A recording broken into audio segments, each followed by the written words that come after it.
Hello, everyone, and welcome back to this another episode of Long Time Watcher, First Time Writer. I am, as always, your host and longtime watcher, King Fats the 95th, and once again, I am joined by my wonderful crew of first-time writers, which includes Action Shakespeare.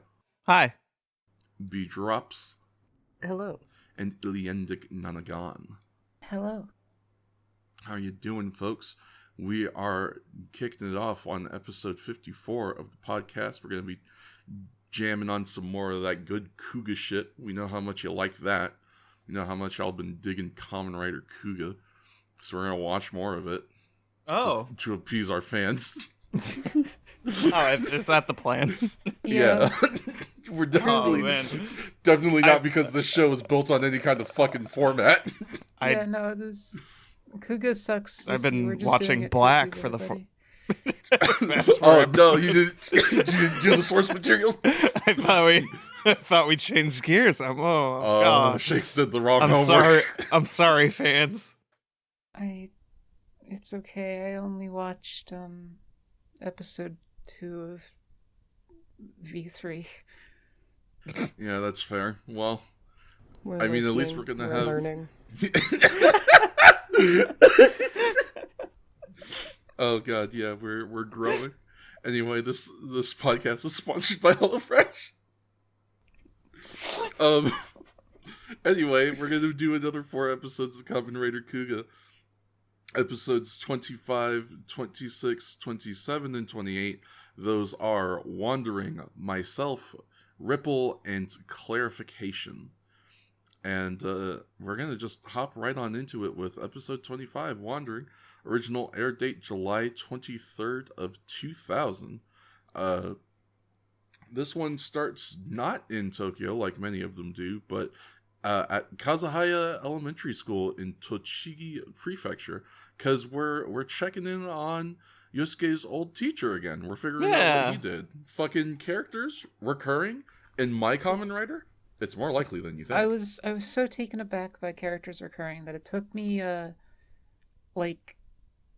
until watching a few more episodes of the show to me realizing, oh wait, that was that character. Okay. Mm-hmm. I have a similar moment. Yeah.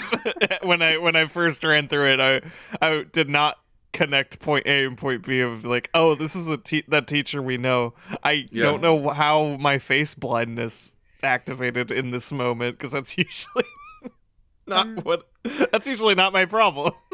I'm so grateful that I'm not the only one who did this in this scenario. Oh well. Our beloved teacher who almost quit. And hinged it all on it 20-year-old note that he didn't remember. Yeah, I know we talked about how wild that was in episode, but damn, that was wild. He's back in the thick of it. He's really cares, it's though. True. And that's how you know this is a fantasy show. Ain't that the truth? Gosh. Him really caring, though, is kind of part of the crux of this episode, because we start with him in the teacher's lounge as he's reviewing some essays about, written by the kids about, what they're going to be in the future. And he's looking at this one kid's essay, and it's very standard. It's a real good air quotes essay. The kind of thing that makes the other teacher who's talking to him go, oh, that kid, yeah, he's got a good head on his shoulders. But he'll be a good member of the workforce. Yeah, you have formed a good cog. Please earn 1 currency. But our teacher, he's a little too sharp for that, and he notices that there were some things that this kid wanted to say that he decided not to say, because you can see where all the words are erased, my man. He's bad at erasing. He's bad at erasing. Sometimes you have that pencil that just sucks. Yeah, no, that's valid. Yeah. Now you can just hit backspace. It's awesome. Yeah, it rolls. So yes, our teacher notices that this kid having some worries. Specifically, he notices the erased part says, "I really don't know anything. I don't have a place." The kid is feeling a little out of I wouldn't say out of touch, but he's feeling Out of I time. don't know. Yeah, well, he's out of his head too. I mean, yeah. This kid's really going through it, but like in a way that's like kind of understandable, especially once you get the context around it.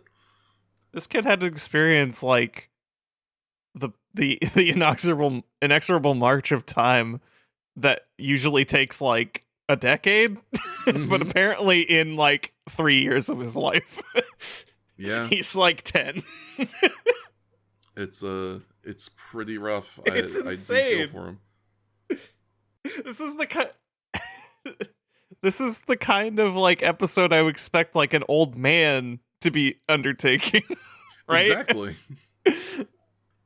That's the thing that I find very interesting about this episode. I actually had some notes about it. Like, I think it's very cool that they made an episode that sort of deals with this sort of thing, because a lot of kids who would deal with this sort of thing, you know, and it goes into this in the second episode a little bit, they kind of feel like they're sort of alone and no one really understands what they're going through. So having a show like this address something like that, and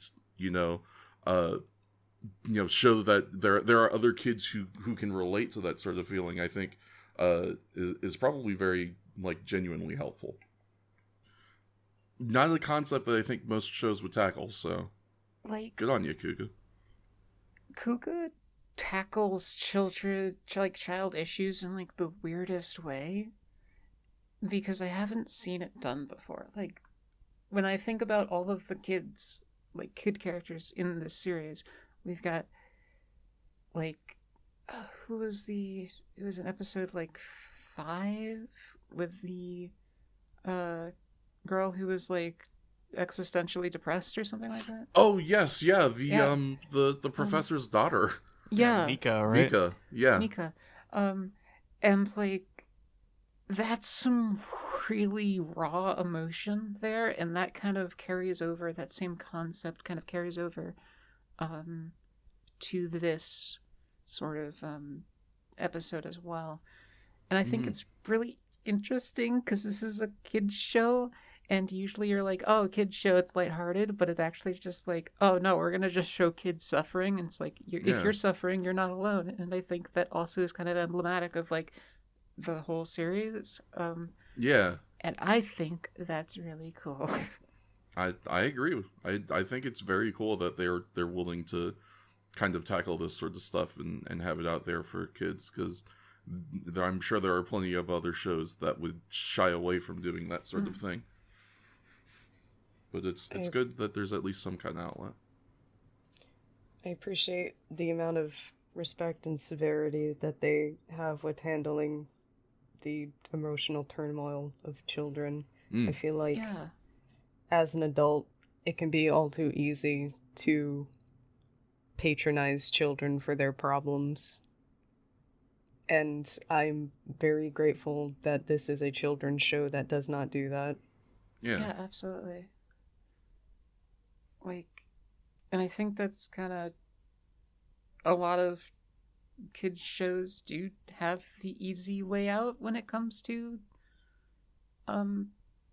like emotional turmoil, and that's not necessarily bad, but Kuuga does not seem to follow that philosophy, and thus, to B's point, does not undermine their issues, and I think that's really nice.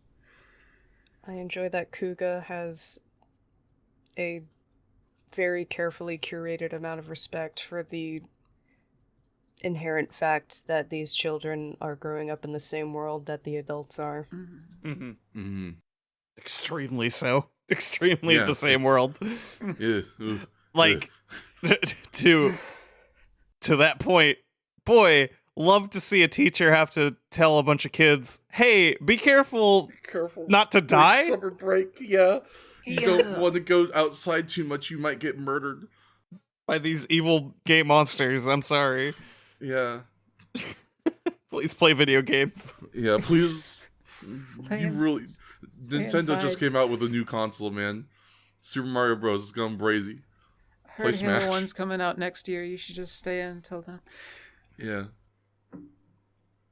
Yeah, truly kind of very wild, sort of a thing to have to say to kids, or like witness someone else saying to kids. But to everyone's point, yeah, like the children do not live in this sort of separate existence that is isolated from everything else that is happening in the show. They are just as much a part of it as any other person, as is made evident by all the dead kids. Yeah. All of them. We murdered entirely too many kids. We're not done yet. No, you're right. I don't even know if we've gotten started at this point in the series, and that's the scariest part. Nonagon calls for the blood of the youth. I'm saying the opposite. Hello. Yeah. Nonagon calls for the blood of the old. Nonagon wants that dry age shit. We'll see. No. It's okay. Everybody's blood will be spilled. Yeah. If this show has been any indication so far. Yeah, listen, they're gonna get everybody. Nobody's safe. I mean, yeah. And so I brought this up. Do you mind if I go on a little bit of a rant? Please. I brought this up to you, Fats, and I was just like, hey, maybe chew on this. And I know you said you don't really agree.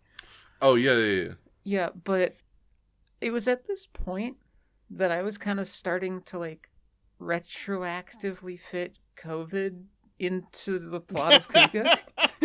Because I'm just like, wow, it sure is. People just go to crowded places and then get into terrible danger and are told, like, oh, just stay safe. And then nothing really gets done about it. And I'm just like, this hits a little weirdly. Like, for entirely different reasons than what it was originally intended for. And yet it still hits that sort of, like, unstoppable force and, like immovable object sort of like plot. And I'm just like, did anyone else feel that? I mean, I feel like there's a lot of states of emergency you could paste to this. That's very fair. Especially the ones that happen beforehand. Or, take your pick. The post 9/11 America. Yeah, God, shit, yeah. All kinds of stuff. The show works as a pretty good metaphor for a few things. I feel like the police force in the show is at least doing 1,000 times more than most people were doing for COVID. For sure. Yeah. But they probably should quarantine sections of the city or something because goddamn. Yeah, really. Good. It's like, well, because I'm just thinking, like, oh yeah, they just casually list off death numbers, and I'm like, well, how? Here's the thing. I was thinking about proportions when we were talking about that. And if you want to talk about COVID, it was pointed out that was on average like 3,000 a day for a while. Mm-hmm. Yeah. Just insane numbers. To this point in the show, there's not even 2,000 over a course of several months, which like and that's still a lot of people. Like, don't get me wrong, in a vacuum, that's a lot of people. But like, from a population standpoint, I can understand why it's not like being treated as like an insane epidemic. It's enough to be like, hey, be careful out there. Try not to be outside so much. But it's like not even. That's like a 0.0 something % of the pop, like 34 million people, I think, at the time in Tokyo. So, yeah, it's a very, very populated city. Yeah, sure is. I looked it up. When we were discussing this last episode, I was just like, what's the stats of year 2000 Tokyo? And yeah, there's a lot of people there. So I guess like, yeah. It might be callous, it might be a little cold, but from the numbers, I understand why it is just kind of a special task force at the moment. Mm-hmm. Because they sure haven't figured out something to kill people on a wider scale outside of just doing their stupid gimmicks. Yeah. And the stupid gimmicks are effective, but, you know. They're effective, but they're not mass destruction. Right, yeah. It still requires them to be interpersonal, like killing in some fashion, even. Yeah. You know. I just think, like, going back to your metaphor for a state of emergency is because, like, they have sort of the Grungi's kind of kills are almost getting more esoteric sometimes. Yeah. Throughout these past few episodes. Increasingly. So it's just like, yeah, and so it's just like, oh, they just died. How? Hell if I know. We can't really do anything about it. We're gonna try, but jeez. And I think that's, goes back to, the core of Kuuga, and I really do like that, because it's just like, everything talking about anything in the show just links back to, like, why it was created, and, like, how it can reflect on the world both then and now. And that's just so good compared to Ichigo, not to drag Ichigo through the mud, but just not to be the dead horse. Yeah. Well, that horse was dead at episode 30, but, like,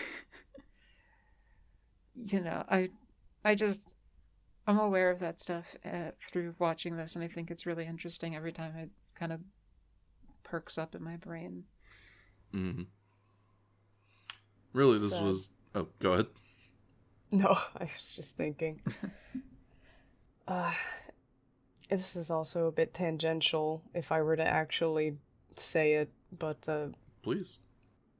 I guess it's nice that they have a task force with an allocated research department to develop special tools for this in the first place, which is a lot more than a lot of emergencies like this get. Right? It sometimes makes me wonder, particularly when we apply the coronavirus allegory to the show, it makes me think on a lot of my own frustrations regarding the pandemic and how literal visual perception makes a big difference in regards to the public perception of a threat. Yeah. Wherein, if you have someone who goes out and murders 10 people, it is considered infinitely more dangerous than a virus sometimes. Just because you can see the effects of a murderer, but you cannot see a virus moving about in crowds.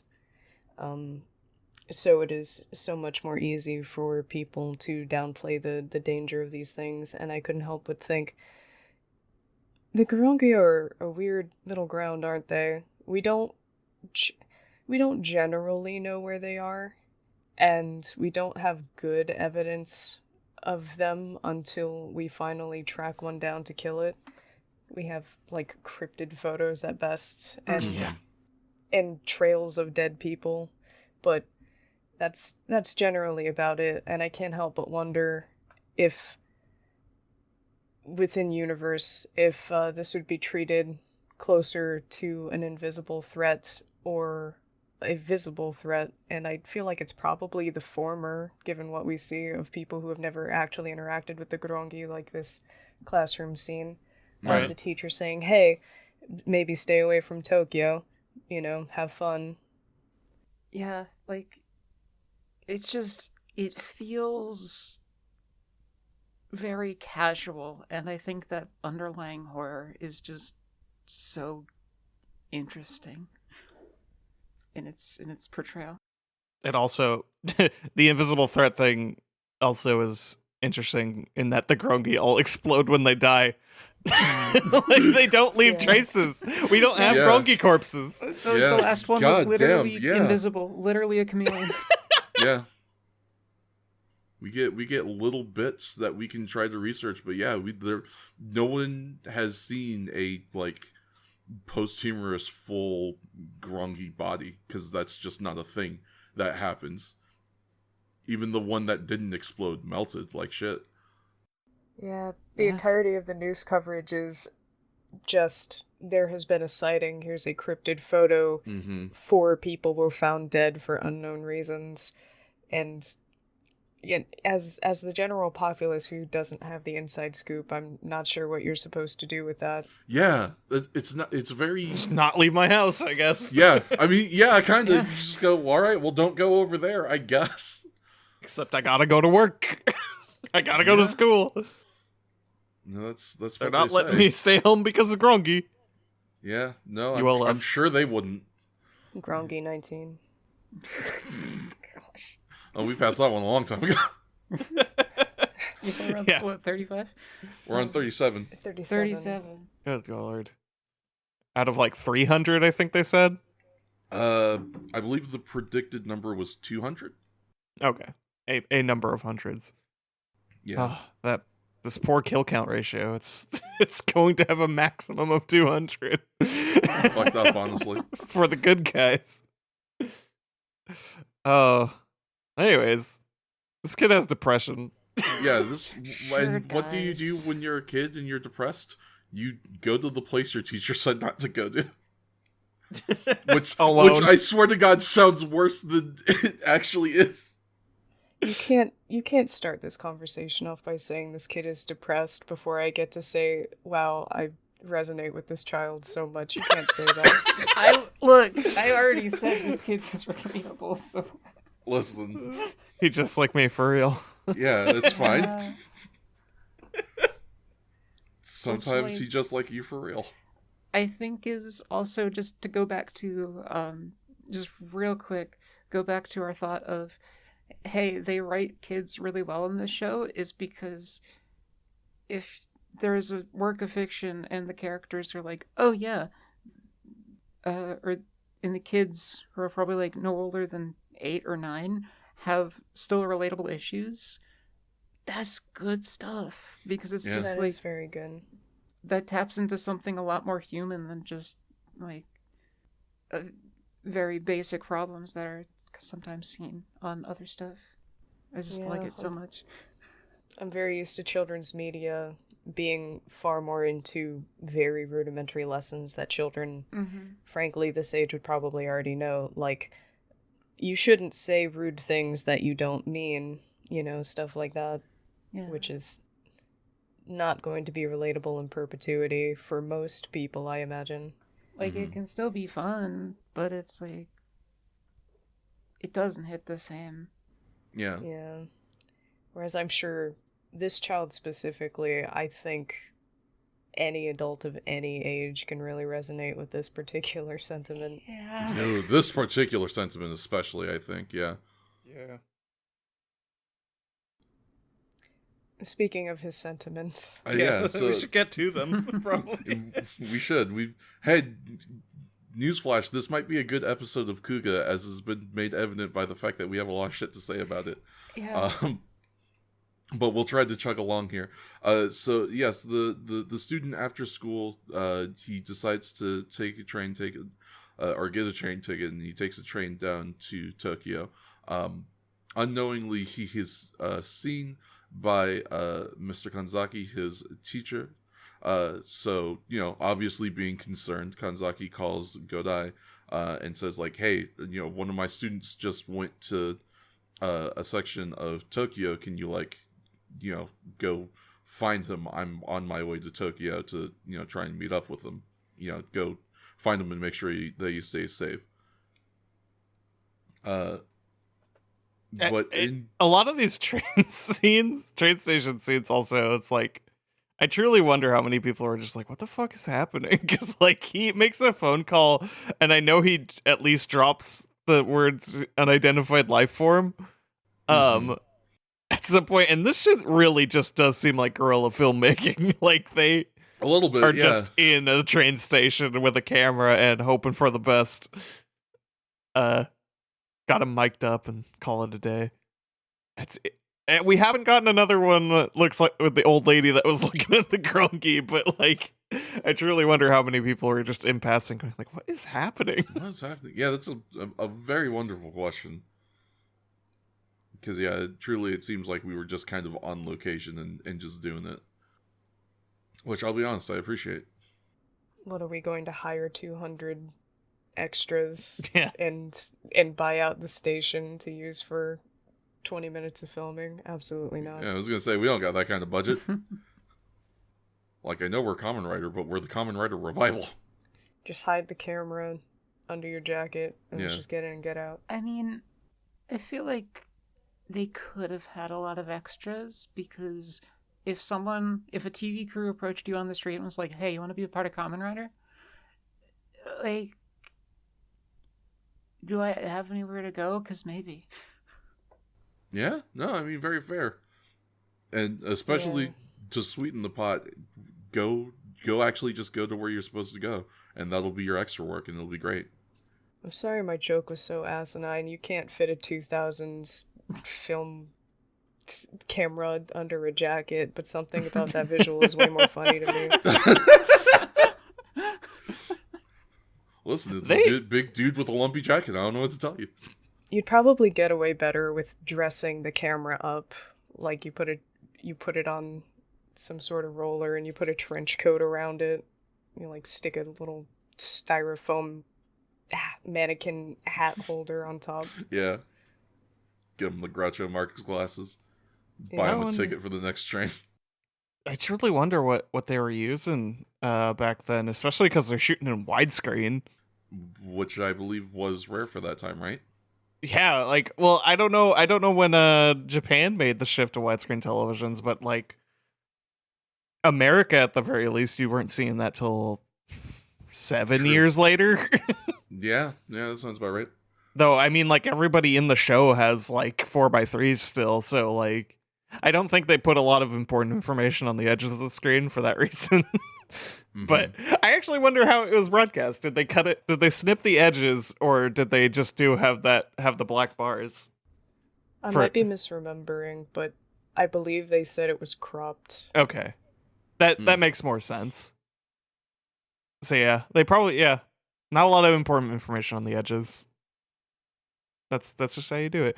Like, I know they filmed Malcolm in the Middle that way, but they didn't intend for it to be released in widescreen. But then Netflix did, and you can see how empty the space around. Like, there's like a classroom shot, and the edges of the classroom are empty.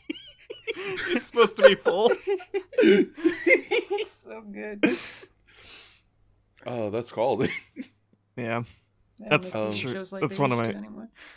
It's truly one of my favorite things. Like, I've brought that up before, and I'll always bring it up because it's one of the funniest examples of that happening. Very, very good. But yeah, like it's cool that they preserved that cut though. Yeah. For the future, because it doesn't seem like too bad. Like they still fill the screen with information. Yeah, very. Very cool that this is available to be viewed in this way. That being said, we will try to continue chugging along. So we know this kid is going to Tokyo, and now it's time to make that a bad idea. It's time for our new Grongi of the week to attack. This is ULF 37 Go Burogu. This is the first of the Go group of Grongi who It's true. Go Gorongi. They are interesting. Yeah, they are interesting Grongi for reasons that we'll get into more as we start covering the next episode. This one's Owlman. This one's an Owlman. Does not have the same powers, unfortunately. No, unfortunately, yeah. It was mentioned earlier in the episode, but they have announced the beginning of the semi-finals. It's true. Yes. Yeah. In the blue room. The blue wet room. Yeah, I didn't understand why that room was blue or wet. Well, you see... It's a good room, sir. Yeah, sometimes the gays just need to be in a wet room that's blue. I guess. It can be blue, it can't be wet. Don't do that. Don't make my room wet. I'm not going in this soggy room. You can't make me. You're not going to make me flick up my socks. Have you ever never used an air humidifier? Not that much. Not unintentionally. It's humid enough where we live. Yeah. I guess that's fair. We don't need the extra wetness. We're good. There is a difference between getting wet on purpose and just entering a moist zone, I think, personally. It was a stage sauna. Saunas can be nice. Don't talk to me while I'm in the sauna, though. That's valid. Yeah, fair. It's like a sauna in here.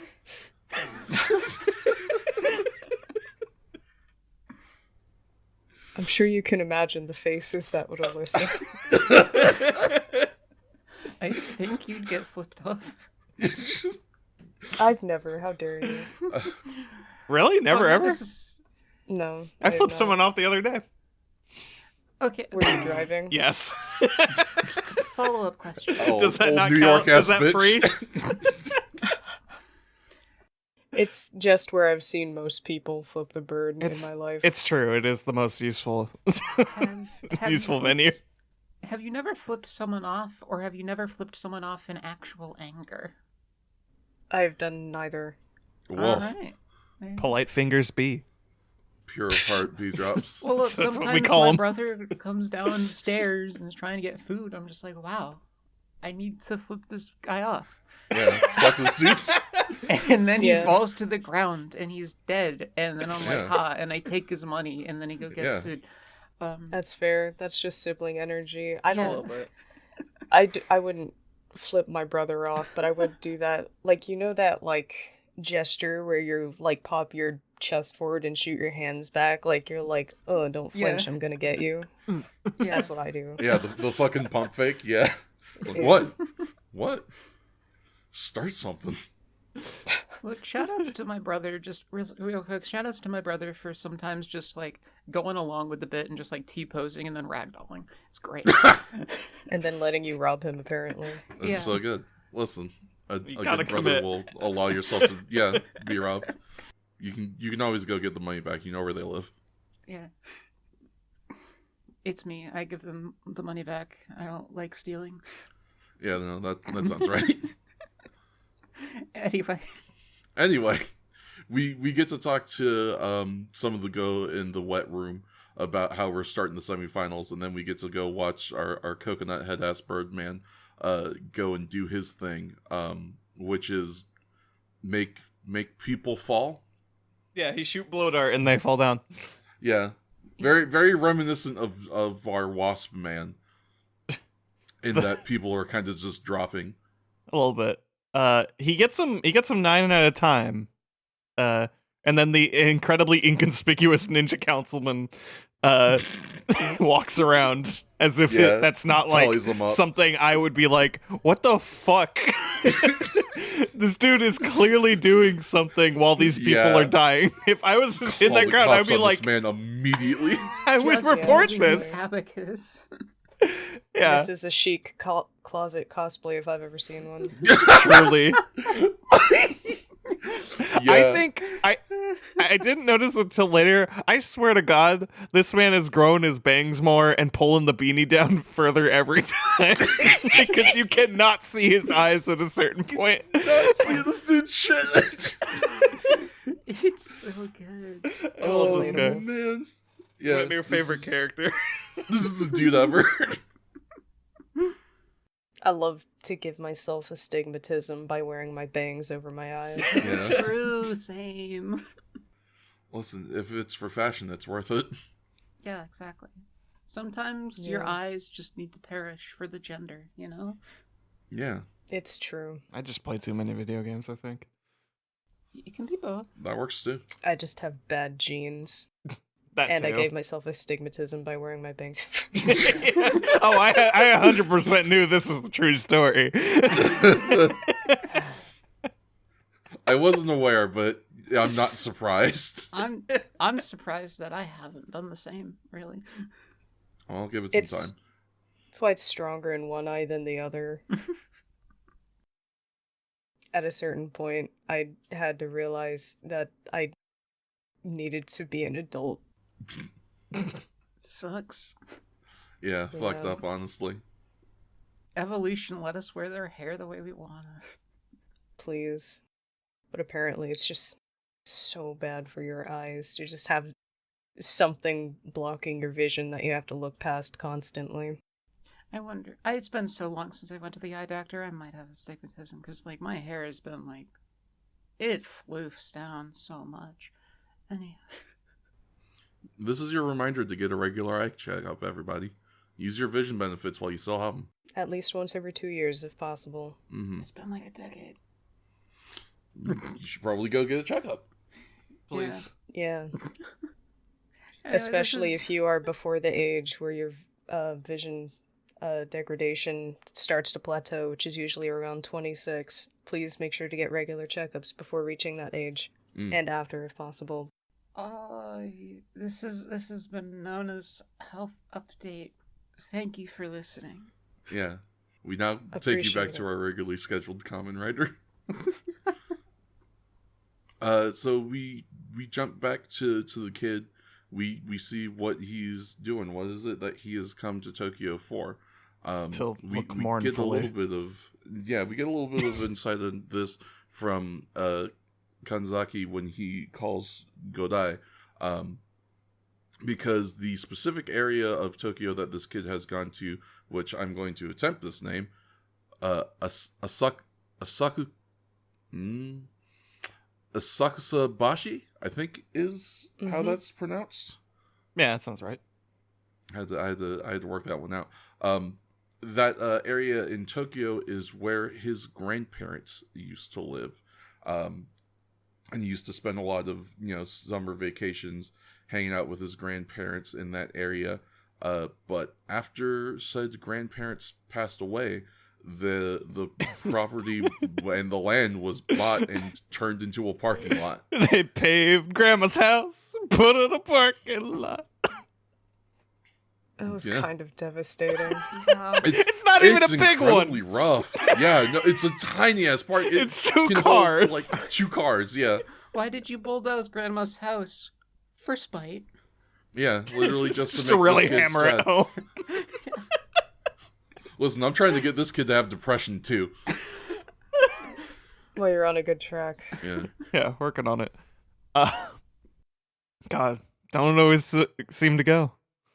It's a half-empty parking lot. Like, I know that parking lot is meant to accommodate approximately 6 vehicles, because parking lots and zoning is very different in Japan, but True. there are literally 2 cars parked in this thing.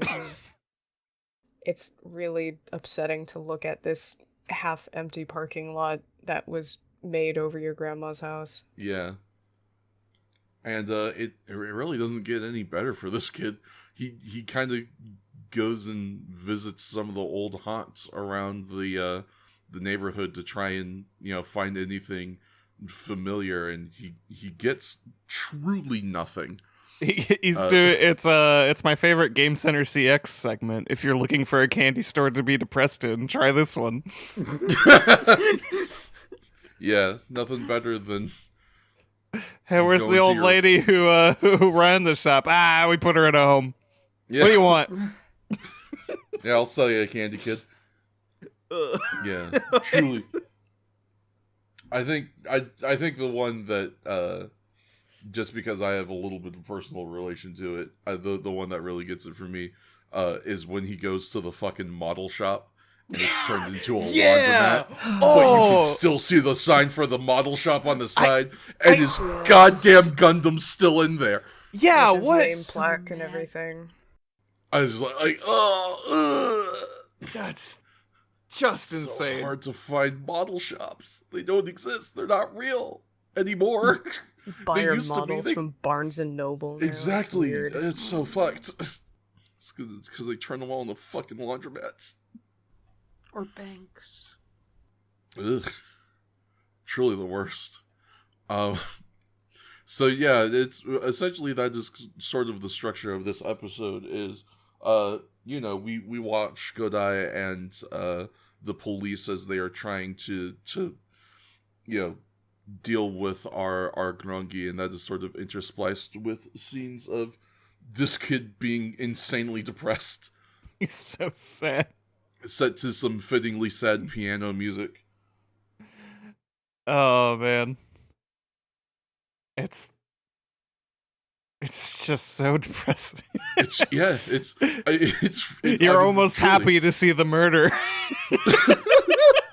A little bit. It's a relief. Yeah. Yeah, it's that I don't know. I guess the show kind of has to be like, hey, remember Kamen Rider at the end? Because they finally get to confront Owlman for like a single second. Yeah, we have like 45 seconds of a fight scene against Owlman, which ends with Godai getting shot in the fucking arm. Yeah! Oh, man! Right through the elbow. That was a good effect. Yeah. With the squibs! They got blood squibs on this show. I'm so happy. That was raw as hell. We're trying to figure out the secret of our gold rims and see if we can get gold rims on other things. The ancients do not have information about gold rims because they were ancient. Yeah. They know about chrome. They know about lifted bottoms. They know about hydraulics. God. They ain't riding spinners. I want him to have spinners I so have bad. Spinners. I don't know what would spin. I would pay so much money for a It was his Kamen belt. Rider with Belt a bike spinner. with spinners. He needs the belt spinner, like Cena. Yeah, baby. Get that fucking Adam Stone rotating. Oh, word life. We're like, but yes, that is, episode 25. At the end where we've got ourselves a little bit of a cliffhanger as far as like, hey, what's going to happen to Godai, because he got shot in the arm and it looked like it was real bad. But he's got this big gun. Yeah, what's he gonna do with the big gun? I will say, before you get to that, though. Sure. Please. Nanaka and I did forget a very important detail on the subject of belt spinners. What is the detail about belt spinners? Oh, yes. Yes, I know what you're bringing up. Please, go ahead. Just important note. The further continuation of the Kuuga merchandise line. Mm-hmm. Which really easily turns around the Cafe Pulpul's mood as they get all huffy for 5 seconds. It's just adorable. I got presents for you, presents! And it's the official Kamen Rider Kuuga belt buckle by its day. Yeah, by its day. See, that's what he should add. That's what he should throw on to the Kuuga belt. You should just plate it. Yeah. Just slap that right in the middle, stamp it on in. Because of my gold better. Yeah, true. I truly adore that Godai has basically spent this entire show painting a gigantic neon sign that points directly at him, and it says, "I'm ULF number 4." I like how the Grongi don't even recognize it. He rolled up on Chameleon Man with the Kuuga shirt, and it still took him the transformation. Y'all don't know the logo yet? Yeah, I was gonna say, like, this is your language, I'm pretty sure. What the fuck you mean you don't know how to read Kuuga? All these motherfuckers illiterate. Other thing, speaking of Chameleon Man, kind of just a retroactive thing I remembered upon rewatching Chameleon Man. That dude was using his tongue to strangle people. Yes, he was. Yeah. That did not click with me the first go. Yeah, no, he was straight up giving them the stretchy tongue and just taking them out. He was like, "It's my tongue that's gonna kill you, Godai." I mean, he did it later. Yeah, And- no, and- I think that's his exact sentence. Yeah, tongue to death on God? Yeah, well, one can only hope. We're so sorry. Yeah. At least I am. My other retroactive thing is I said auto parry. I should have said burst cancel. There. Fighting games. Anyways. There we go. Anyways, with that, let us go ahead and head into episode 26. Myself. Original air date July 30th of 2000. This is another one of those where we... I wanna be. Sorry, go on. No, I appreciate it. I really do. This is another one where we kind of pick up right where we left off on the previous episode. We start with Godai getting shot in the arm. Ow. We get to watch him writhe in extreme pain for a couple of seconds. Oh, I've never before been he hurt fires before. back at the bird. Time for the... As far as the violence in this show has gone thus far, this immediate upcoming scene is probably the one that has surprised me the most. It's metal Yeah, as hell. this is a big escalation. Like the squib on the arm shot is pretty surprising, but then also the follow up being that Kuuga fires back at this dude in the green form, shoots him straight through one of his wings. He starts going down, and so his option is he rips off the wing that was shot Yeah. in midair. It's not like blue alien blood, like it's red meat. It's good. It is good. I'm surprised it worked, frankly. Yeah. I mean, it seems to have the desired effect of he did crash. I'm really not sure what I guess he The just... seal. He was ripping the Kuuga seal. Yeah. Oh, So yeah. it would explode. Duh! Damn, So I guess you're so Kuuga smart. seals work like zombie bites, I guess. I guess. Yeah, Just cut okay. it off. Either cut it off or burst cancel. Like you gotta figure out a Yeah. way to get that thing off of you. It's not the actual damage. Yeah, it's the mark that does it. You got 3 seconds to figure out what to do. What a weird thing for me to like actually grok to. Like, huh. That's I never really considered that through my first watch through of the show. That's so interesting. That I wonder what other fun things they're going to do with people trying to survive getting Kuuga stamped. Go for the headshot. Yeah, what There are you you gonna go. do? That's- Cut off that's your own gonna head? be the plan. Yeah. I mean, well, there's gonna be a chicken you laugh, and then we're all. Oh, Yeah. Cockroaches. God, I'm just picturing somebody in one of those just giant chicken man costumes. No difference. He's just fighting paint it Kuuga. brown. No, not even. Oh, Just a big yellow chicken. It doesn't even have like groggy shit on it. It's just literally it's just the Family Guy bit. pretty much just fighting Kuuga. Honestly, I'd watch it. Big old Who wouldn't? googly eyes like the gobbledygooker. Like Yeah. Oh man. Kuga's greatest foe. This Birdman rips his wing off. He goes down. Kuuga is so affected by getting shot in the arm by whatever this dart that this owl has been using to kill people with, that he actually goes down to the white form, Yeah, which means he's going to be out of commission for 2 hours. it's that struck me. They got the recharge rate of Kuga's colors down to a science. They've been doing experiments. You know what? Trying to Yeah, figure you out know how what? he Fucking works. wasn't Godai doing that shit. Yeah. No, that was definitely all Ichijo and maybe a little Enokita. Yeah, Enokita, Ichijo, maybe Tsubaki. Like Mhm. they're all probably consulting on that one. Just making him jump through hoops like a seal. I wish every time he turned white, it made the Mario getting hit noise. Yeah.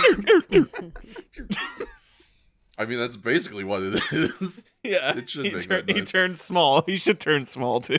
He should, yeah. Chibi little bean-ass Kuuga. Looking like a Funko Pop. Running around.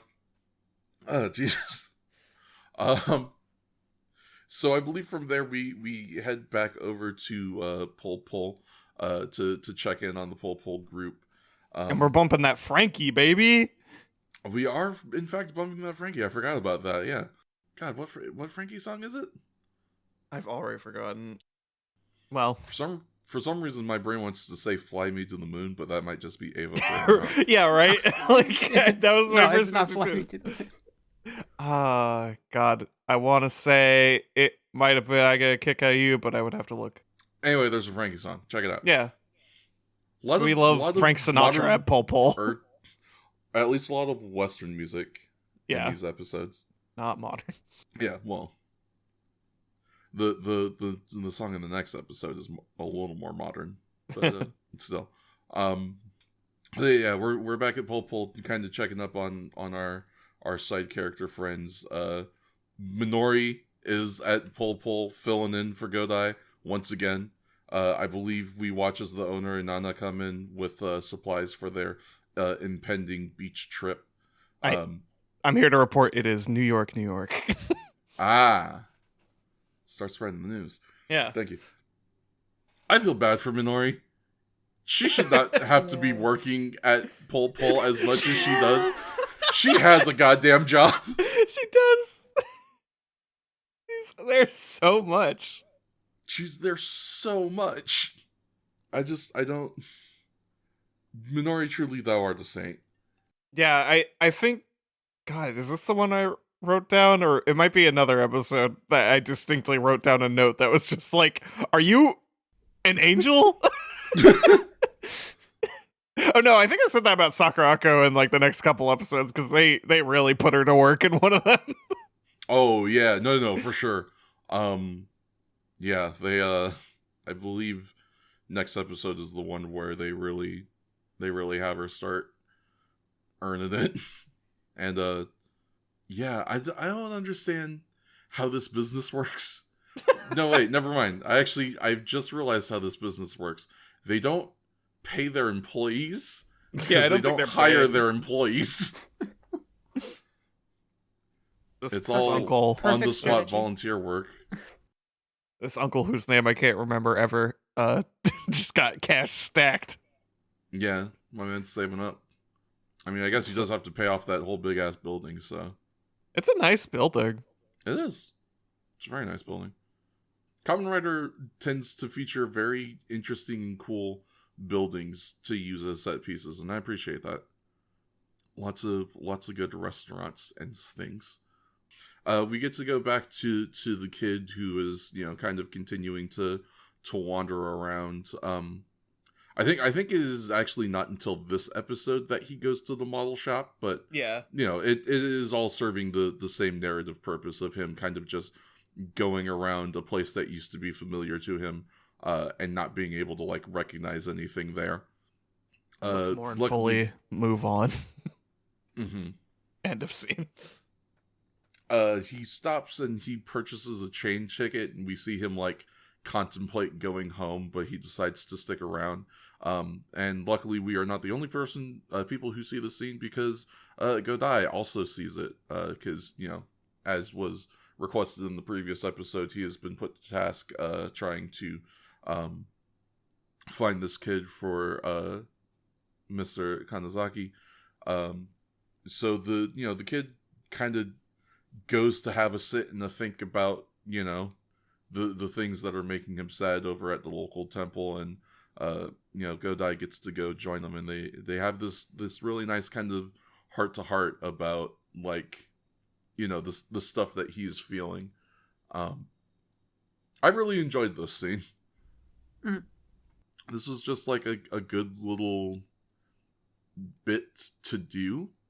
I also like that they kind of, they justify it a little bit in universe as well, because previously in the episode they have Ichijo and Godai leaving the hospital, talking about the fact that since he turned white, he's not going to be able to transform again for another 2 hours. So he's like, hey, since I'm out of commission for a bit, I'm going to go, do this kid thing that my teacher talked to me about, and, keep me updated if you find anything, and I'll help if I can. But, until then, you guys are kind of on your own. Which, it's cool that, just cool to have that little justification in universe for why all of this gets to happen. As opposed to... Oh, go ahead. Okay. I think that this is also just really emblematic of them respecting the things that kids are going through. Mm-hmm. Because, like, it's not like, wow, Godai has healed my soul, I'm perfectly fine now. It's just like, okay, well, at least I'm not alone, so that's better than nothing. And I appreciate that. Two things I appreciate about Yusuke. He leaves a big ass note. Yeah. The biggest note you ever seen with the little seagull decorations pasted onto it. And other thing, I appreciate his t-shirt that I read as Surf Days. Hell yeah. That's a good t-shirt. I wish I could see the rest of that t-shirt, truly, because it's gotta be the most broken English you ever did see. There were a couple things that I enjoy a lot about this scene. Small touch, but they initially have Godai sit on the same step level that the kid does. And then when Godai notices that he is sitting above the child, he scoots down a step so that he is now sitting eye level with him, which is such a great touch. Yeah, it's amazing. I forgot about that. Yeah.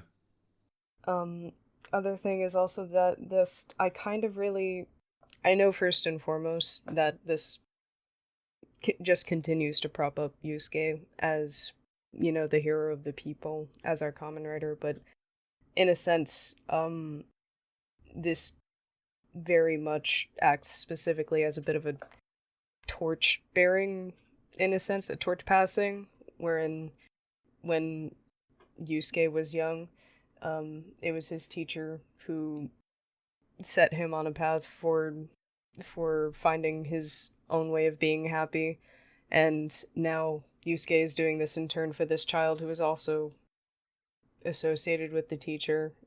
But they have similar lessons to give. I think it's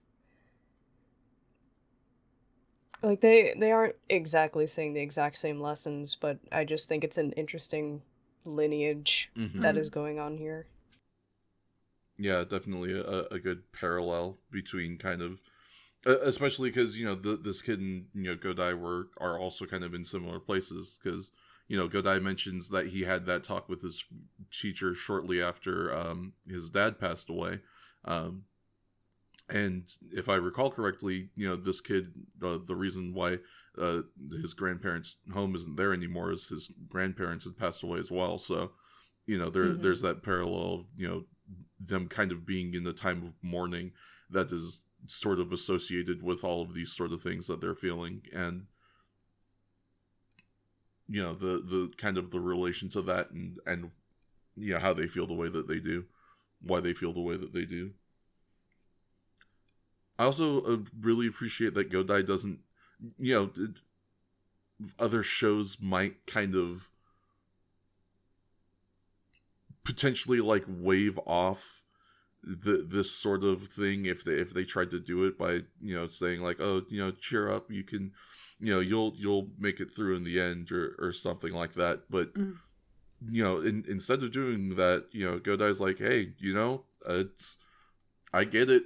Sometimes this stuff happens and you don't know what to do, and it doesn't feel great, and that's a thing a lot of people go through, but you will be able to make it through if you take it one step at a time. But it's normal to kind of experience this sort of thing. The fact that they kind of normalize this kid's feelings, he doesn't necessarily try to make this kid feel better per se. He kind of more tries to make this kid feel understood. Yeah, exactly. Yeah, the fact that Godai didn't say, cheer up, things will get better, but said it's okay to be concerned and anxious about this stuff is, I think, something a lot of kids would prefer to hear. Yeah. I think, to go back to B's point as well, and to build off this one, I think that his moving down that step to meet eye level is also good characterization for Godai himself, because he's like, no, I don't see myself above this kid. He's dealing with real stuff, and it's just really sweet. I love this scene. It's a very good bit, and it's also interspliced with a pretty interesting other bit too, because we, in between Godai and this kid having this conversation, we also cut back occasionally to Pol, where the owner and Nana and Minori are also kind of having a conversation about or no, I'm sorry, it's not Nana. Sakurako shows up. Yeah. And it's Minori and Sakurako and the owner. And they King Fats, I must point out, someone drinking their coffee black. It does exist. I know people drink their coffee black. I You am aware of seemed this. so shocked when the other day. No, I was surprised about someone drinking it with just sugar. That's That is virtually the the thing that same. I've not seen very often. I guess. If I had to pick only sugar or only cream, I would probably pick only sugar. But Yeah, I mean that's fair. I just I'd mostly seen people do either black or with cream and sugar. I had never seen Yeah. anyone do sugar no cream, or at least very rarely. All right. it was the 2000s. People were still afraid of fat. Yeah, That's true. This is incredibly true. Anyways, I'm sorry. Let's continue. You fuck.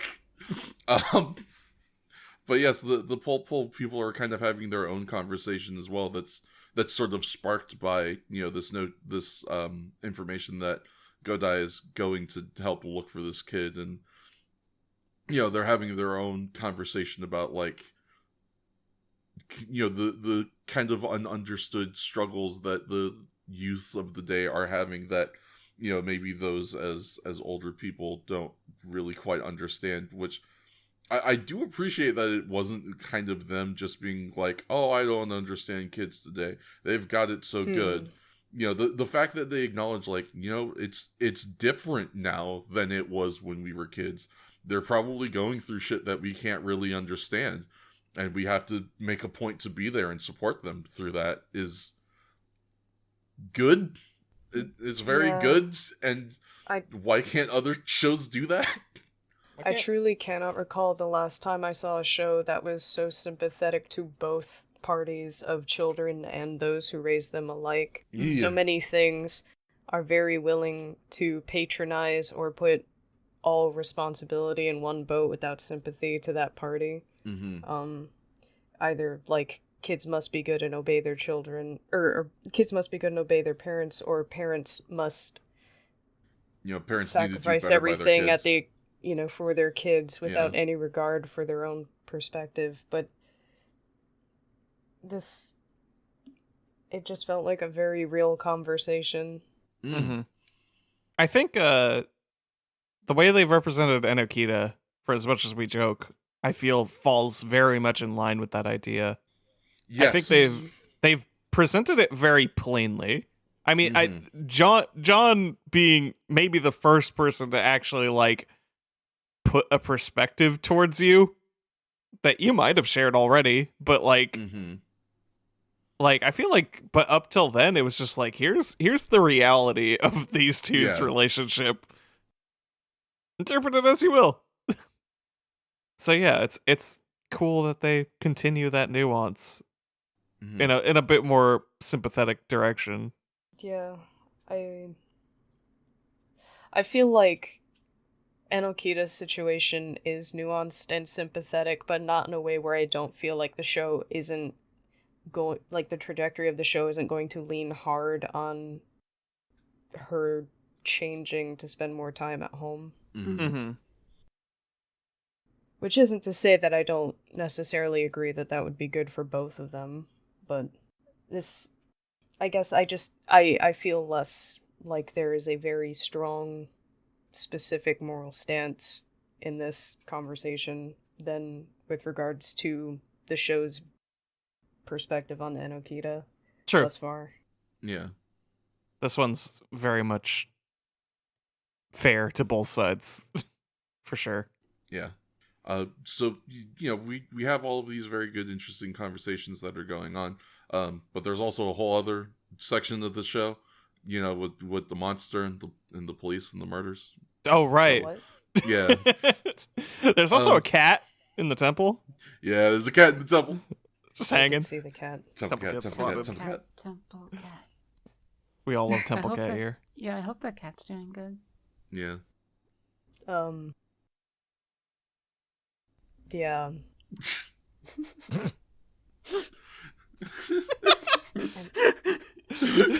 Is this B restraining the views of outside cats. No, this is me looking at the date and holding my tongue. Yeah, this is B doing the Birdman meme. You looking at the calendar that says 2004. I'm glad that cat is 25 years old and doing okay. Cat owns the temple now. How wonderful. Oh. Good for you, Kitty. Good for you, man. Speaking of Birdman, yeah, we gotta go kill that motherfucker. Yeah, see you, kid. There's a brief scene where we see Birdman hanging out reading books in the wet room. Yeah, he's reading like the entire written collections of the work of Albert Camus, which is I don't know what this is supposed to inform me about this villain. Intellectual. It's just intellectual. Does he like French philosophy? Is this specifically a nod towards absurdism, which I guess could tie into this episode well enough? I think that's what they're trying to do. I don't know if it's that deep. I don't think that's that deep, really. Yeah, I know. I think the problem is that it could get weird when you think about, like, it's the villain who's reading it and not one of our heroes, if we really want to tie it into the messaging of this episode, but perhaps it is just there to make him look well-read. Did Camus have anything about shooting your poop into people's hearts? Probably. Let's see. It's not he was poop, French. it's I owl know. pellets. It's functionally. It's still gross, but Yeah. Listen, there's no version of this that isn't nasty. Did he like eat whole mice just so he could make ammo? I wonder. hope so. Because the whole thing with the pellet is that it's a lot of fur too. Like that's why it's Fur clumped and like that. Bones and God, just the image of this big ass owl man fucking scrambling around in the forest trying to find my seat. No, okay, so you sort of picture it because they have him reading all the Camus, and he just has this big bowl of mice. He's just eating them like cherries.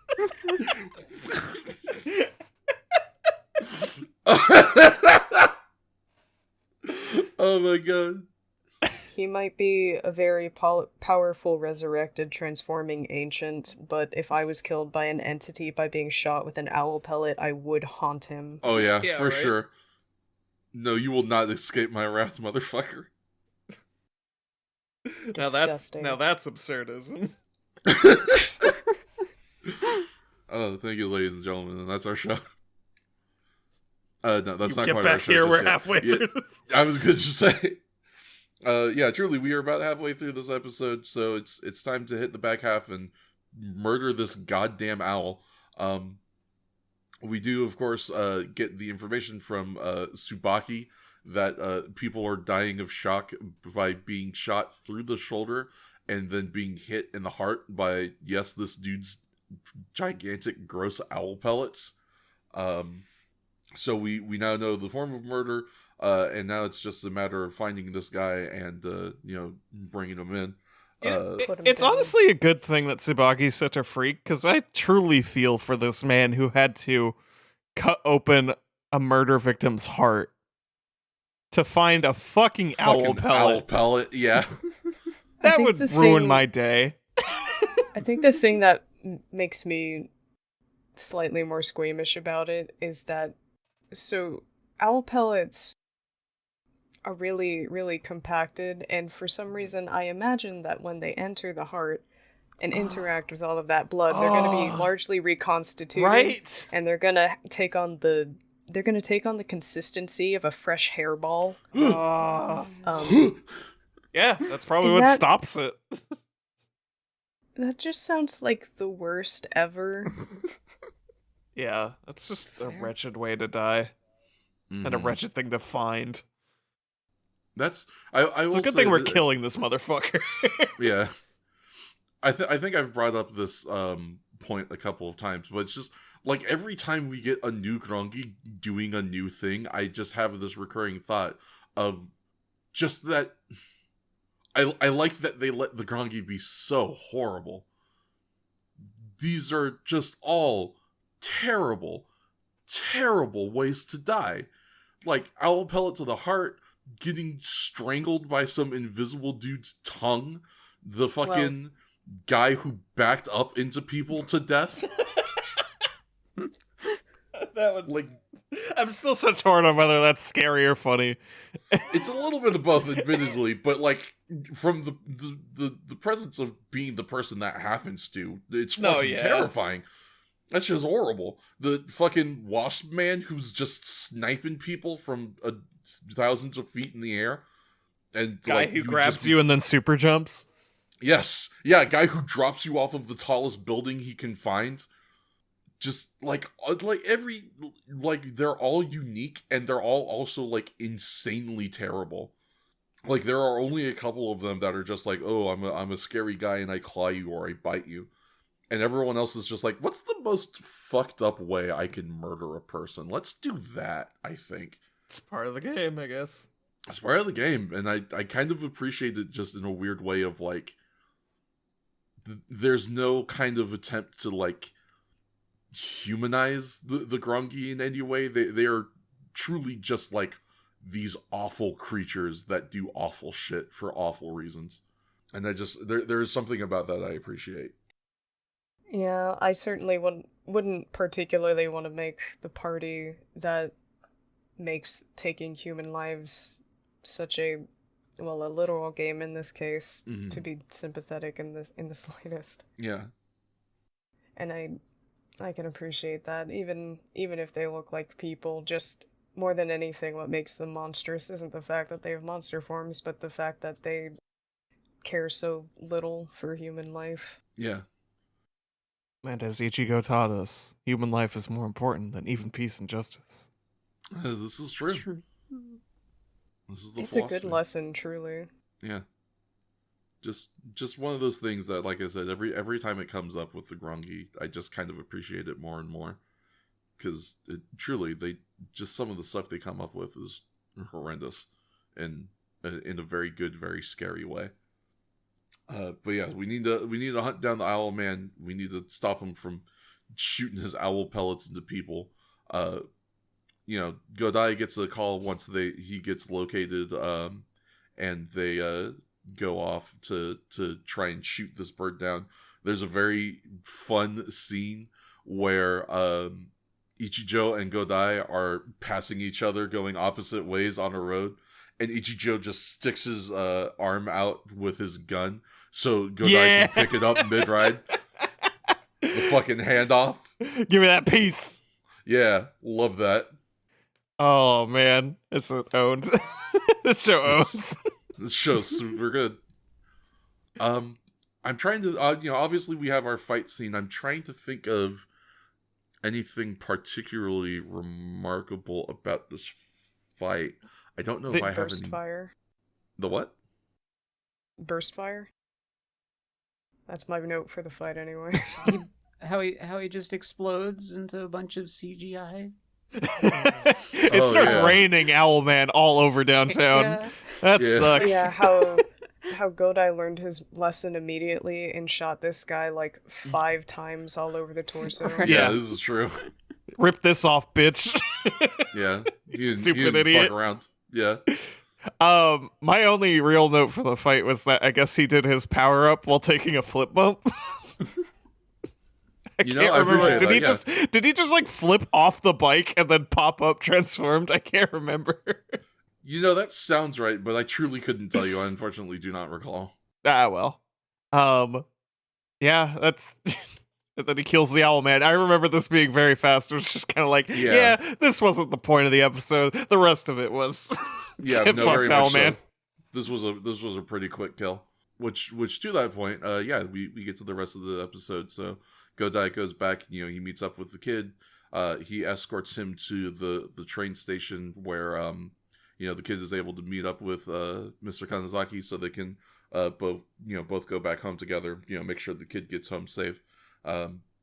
And there's this great little scene where, Godai and the kid are standing at the entrance of the train station, and we look, and a little farther in the train station is Mr. Kanazaki, and he sees them and he smiles and he gives the thumbs up, and then Godai gives the thumbs up, and then there's a little bit, and then you see the kid just do a little thumbs up down by where his hand was resting.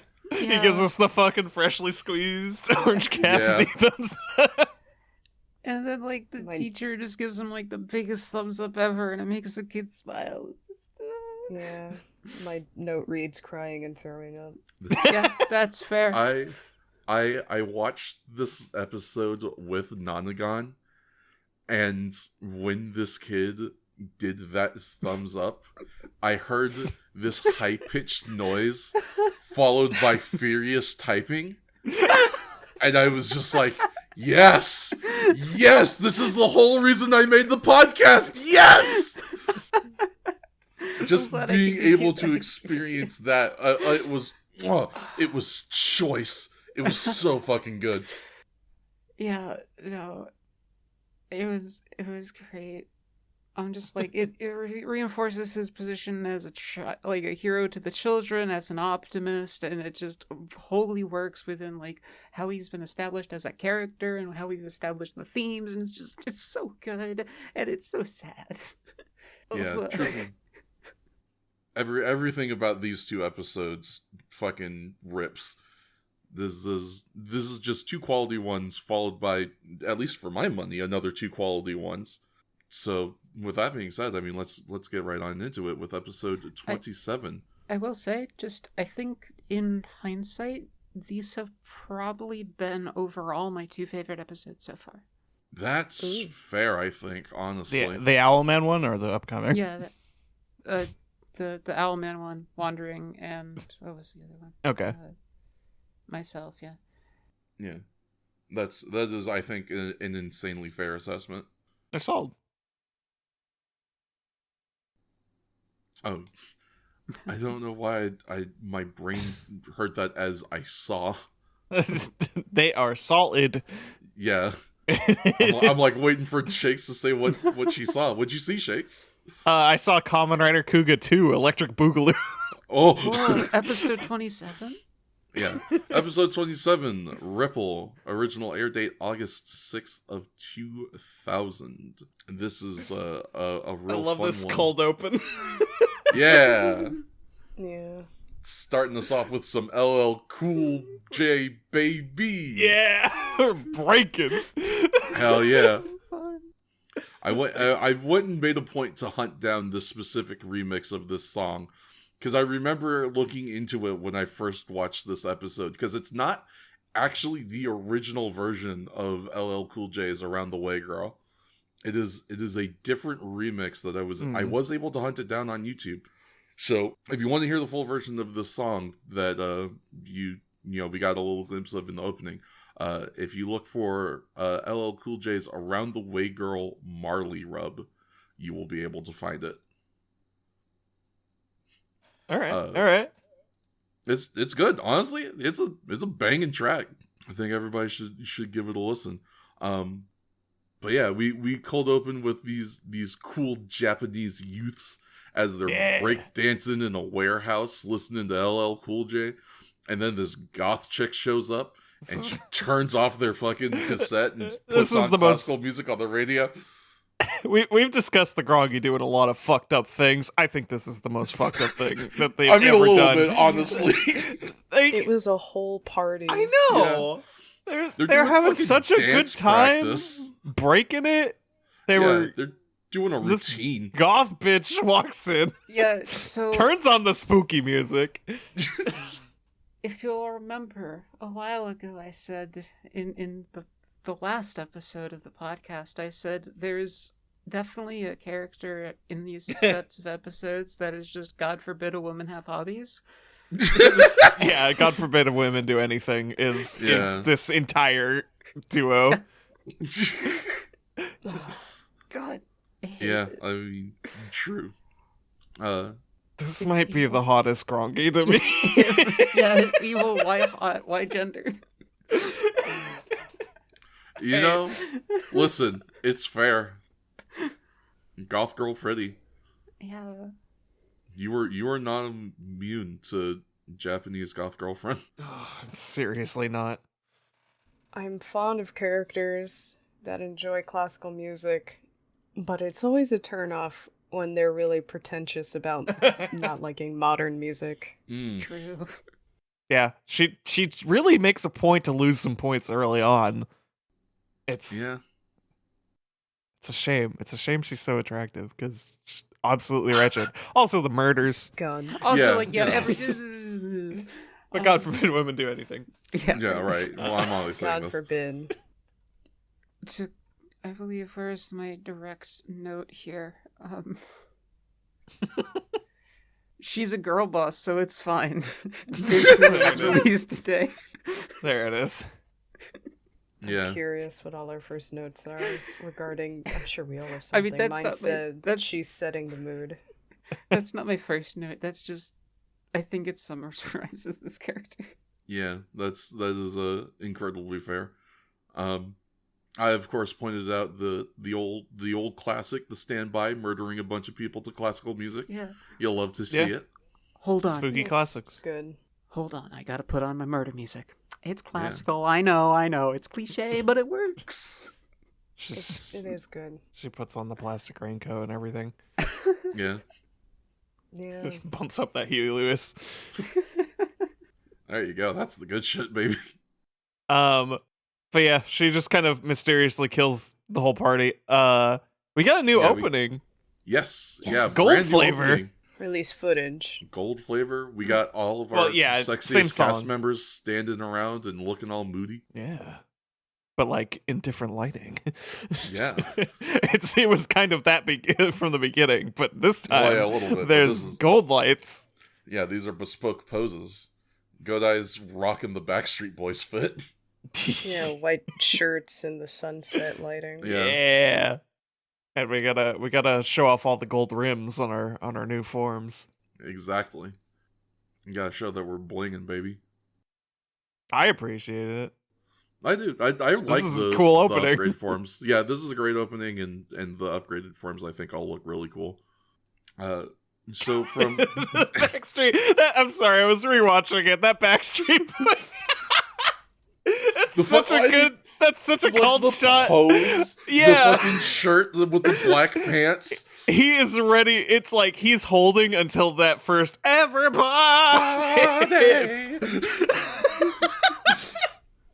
Oh my god, he's back again. And he's about to do the sickest dance routine you've ever seen. He's about to go insane. That's his 1240th skill.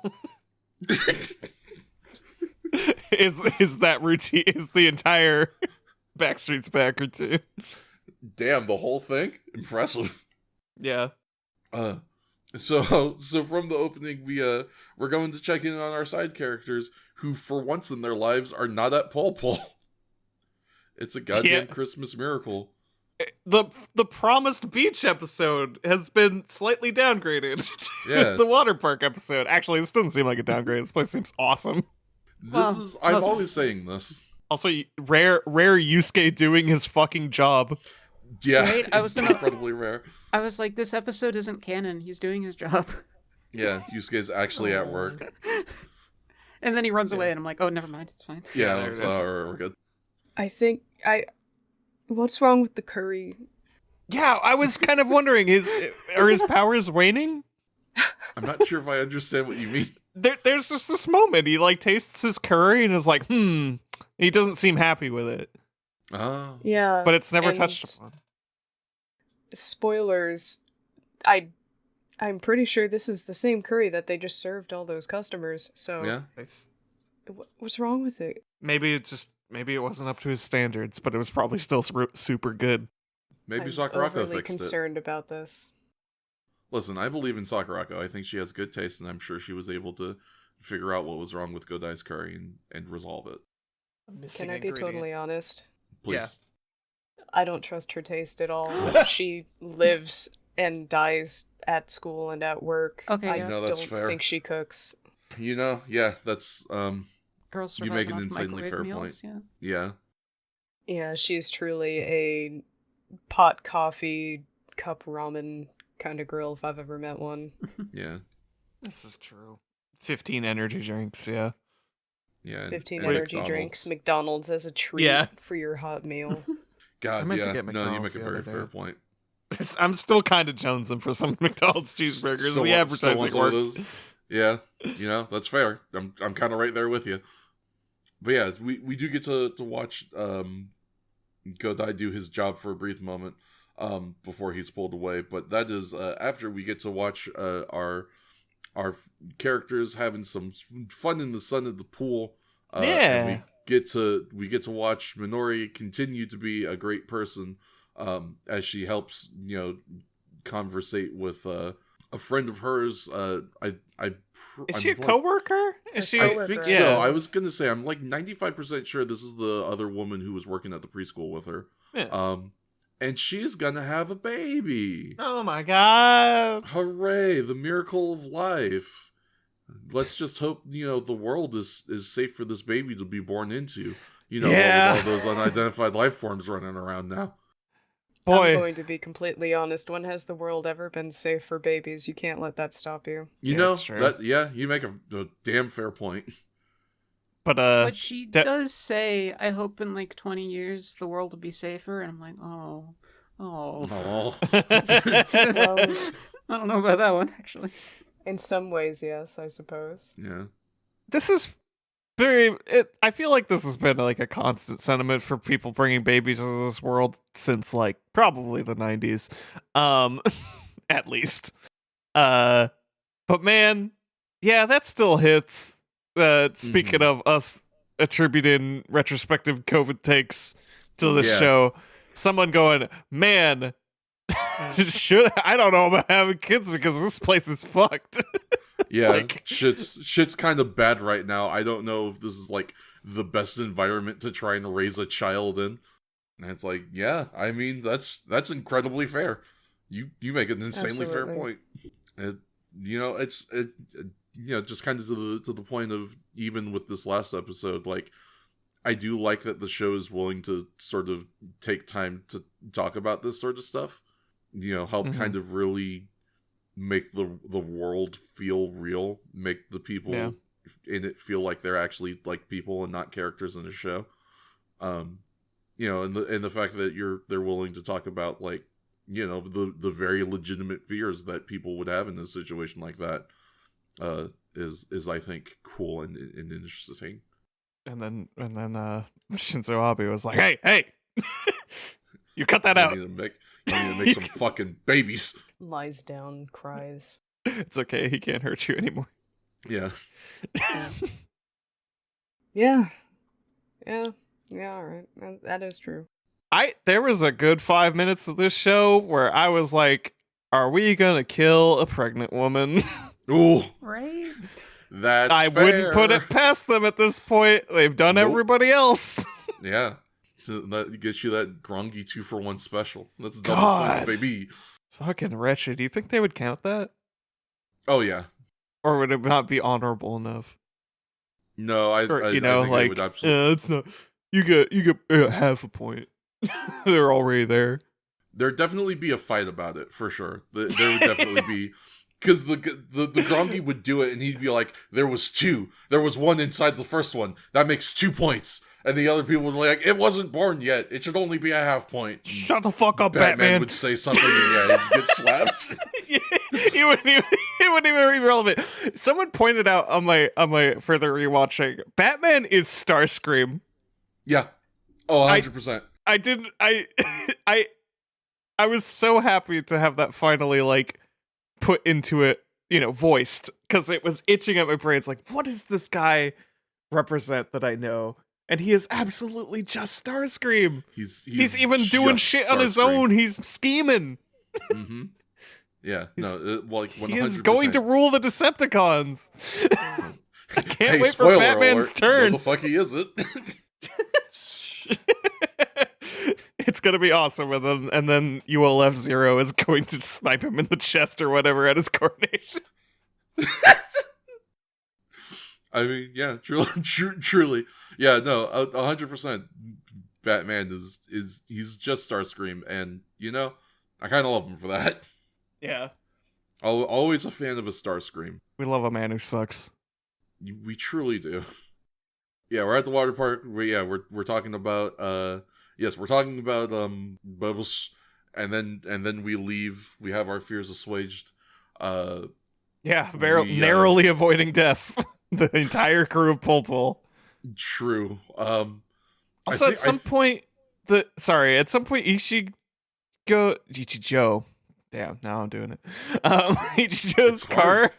He puts the siren on, and it's got like a little mechanism that flips. Yeah, he's got the flip siren. Flips the roof. It felt like a Wallace and Gromit invention. That is so incredibly fair. But yeah, he got the flip siren.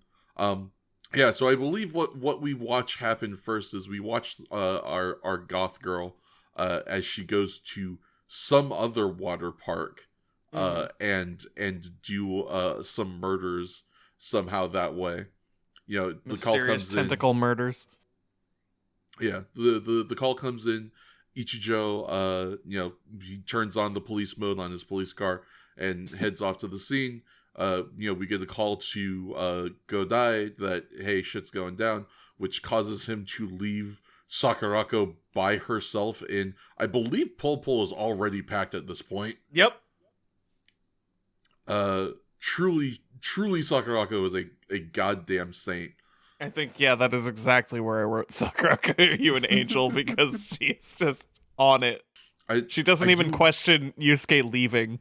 Nope, well, because she knows why, Yeah, I mean, she is in on it, so that helps, but it's still like, she doesn't even voice a single, oh, man. Nope, yeah, she's just like, all right, go do your shit. I totally understand, though. What are you gonna do?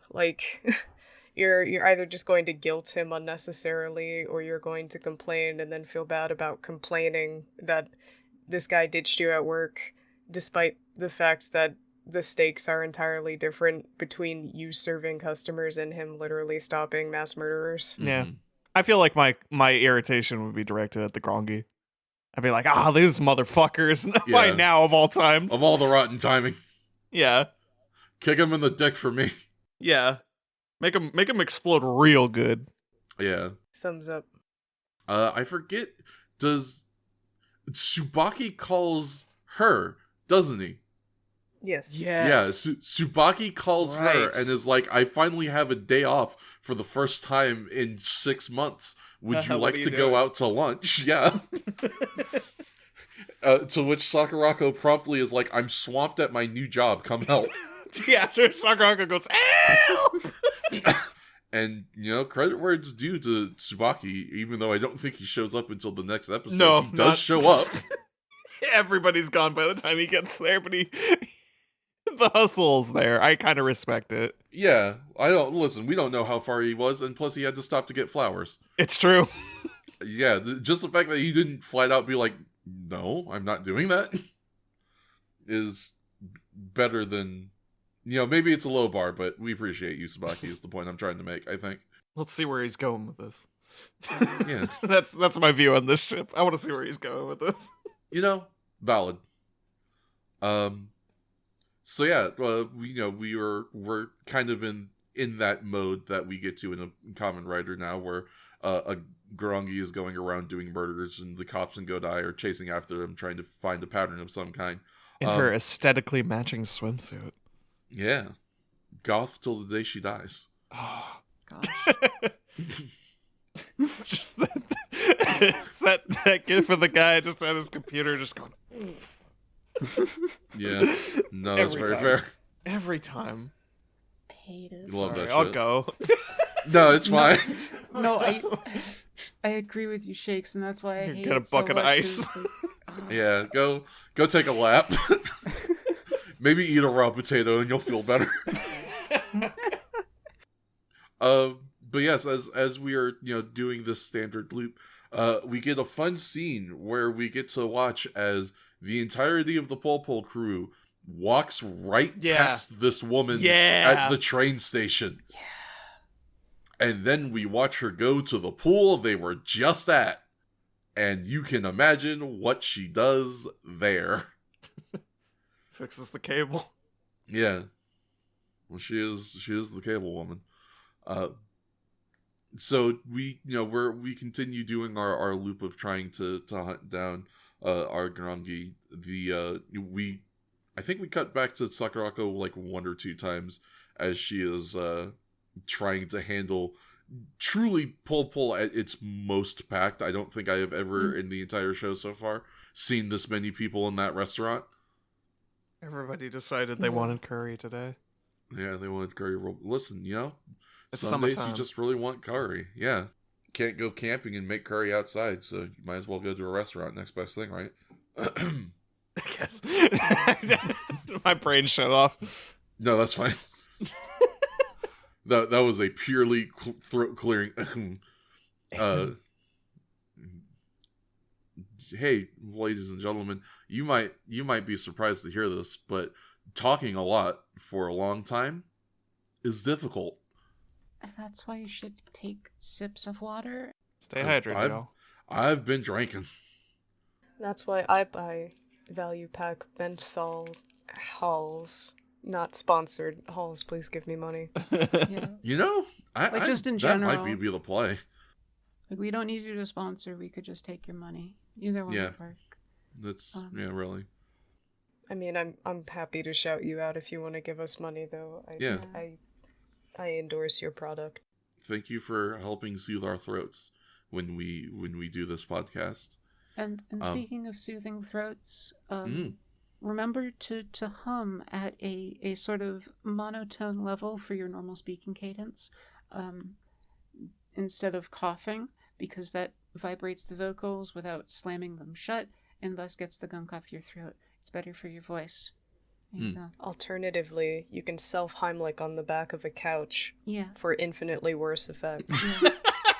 One or the other. The middle ground is just not acceptable. Yeah. I apologize. Give me a second while I go crack myself over my couch like Javert. They really didn't have to show that. I feel so bad that I laughed in the theater. Why would you not, though? Because the man just died. Yeah, but it was really funny the way he did it. Like, I wasn't going to believe that he died. They really had to zoom in on him just crunching in half. Yeah. It was a punchline at that point. I liked the rest of that scene. But it is, it's a little, pulls you out of it just a touch. It's a little, yeah. I think they didn't have enough faith in their audience to understand that showing this man jumping from this height, that because this is a movie, you were able to show the full perspective of how high he is. They just didn't have faith that the audience would understand for some reason. Wouldn't be the first thing that movie does wrong. Yeah, that's Not the truth. by a long shot. Anyway, we need you hear more of that on our eventual Broadway musical adaptations of movies podcast coming never. I'd be about it. We need to follow this woman as she continues to do a couple more murders, because there's one that is very specific that she does that is going to be very important to the plot going forward, where she murders I believe the hotel pool is the one where she just does 2 people. Yeah. Yes. Which is like, whoa, that's weird. But then also, more importantly, she can't stop herself from being extra. And so as she is leaving the scene of the crime, she notices they have a piano. And she decides, well, I have this great sheet music prop I've been carrying with me to all of my murders. I suppose I could. Yeah. She plays exactly half of her etude. Who's going to turn your pages, idiot? Yeah, so we get to watch her as she does this classical performance, and I don't remember exactly what is like immediately after that. I think maybe Evil Kamen Rider. So what? Evil Kamen Rider. Oh yes, yeah, you're right. We get Rider Rider mirrors. Yeah, we do. We do the fucking bike stunts fight in the warehouse. Am I bugging you, Yusuke? Am I bugging you? am I bothering you, Yusuke? I truly can't believe that this guy turned out to be an antagonist. Who could have ever predicted this? Yeah, he's I just know like a you hero. took I that don't know. pretty hard. Yeah. I can't believe just he has a couldn't- unicorn horn that turns his bike evil. That I can. That shit ruled. It's insanely silly and extremely dope. And also, they do perfectly symmetrical donut fighting. Yeah, except Godai's donut is tighter. It's not as messy as his, so Godai wins. Yeah, that's why you know he's a good guy. Yeah, Stop peeling out at the show, yeah, motherfucker. making a bunch of smoke. I completely not important note, but the volume of this man's hair straight out of the helmet is very impressive. It's It is. Great. I think, yeah, I legitimately wrote down nice fro, evil Kamen Rider. He's got a quality Damn. fro. He maintains that shit. That's good stuff. Huyo Brabra, my G.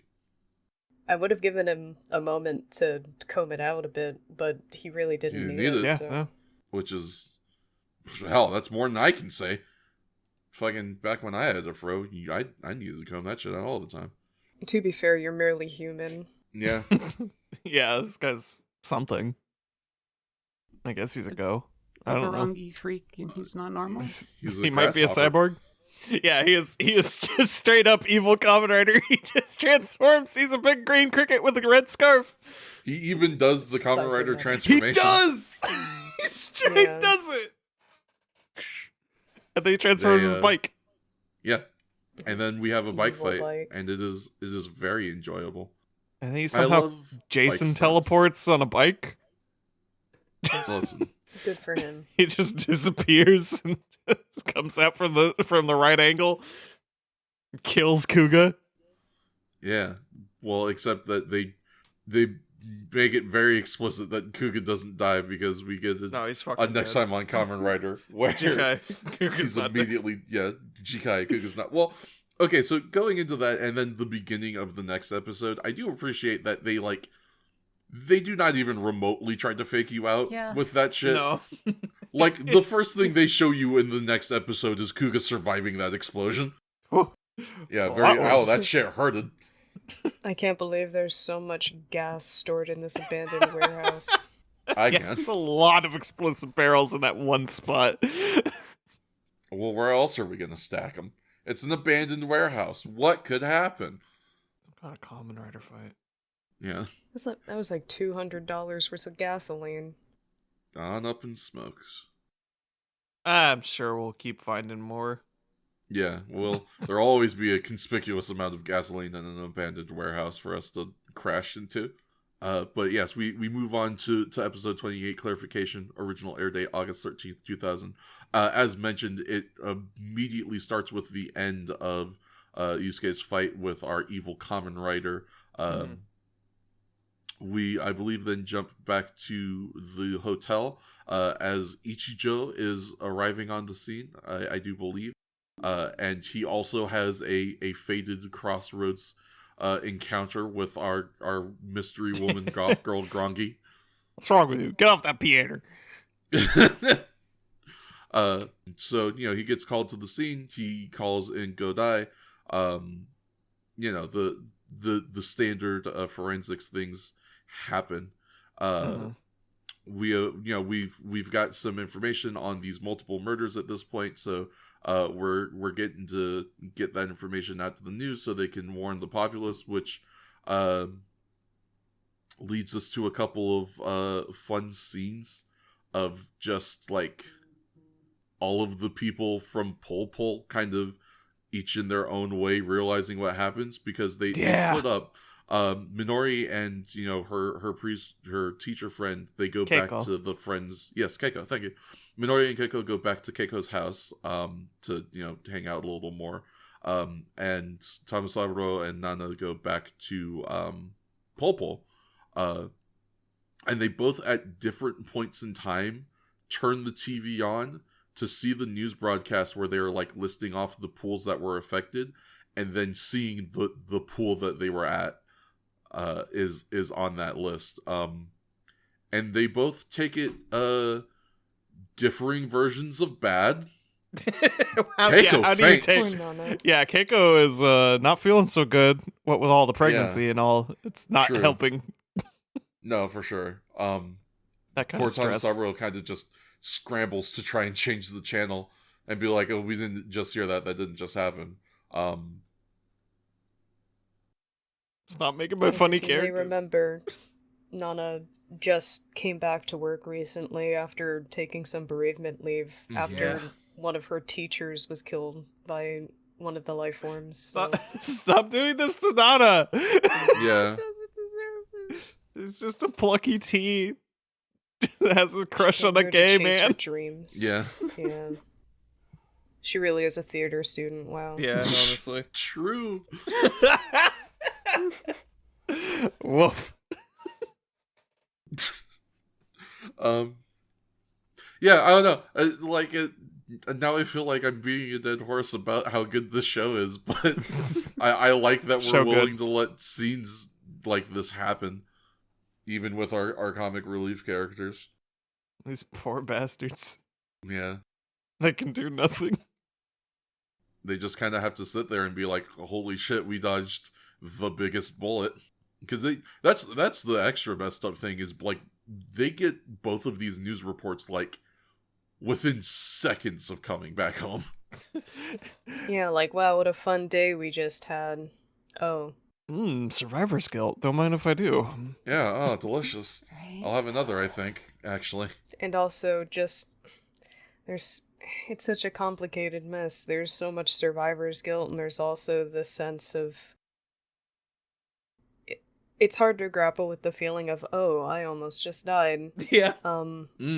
And it kind of reminds me a bit of that sentiment I brought up earlier of the seen versus unseen threats, and how the Grongi are very consistently you can't really do anything about them, you don't see them coming, and once you can see them, it's generally too late kind of threats. Uh-huh.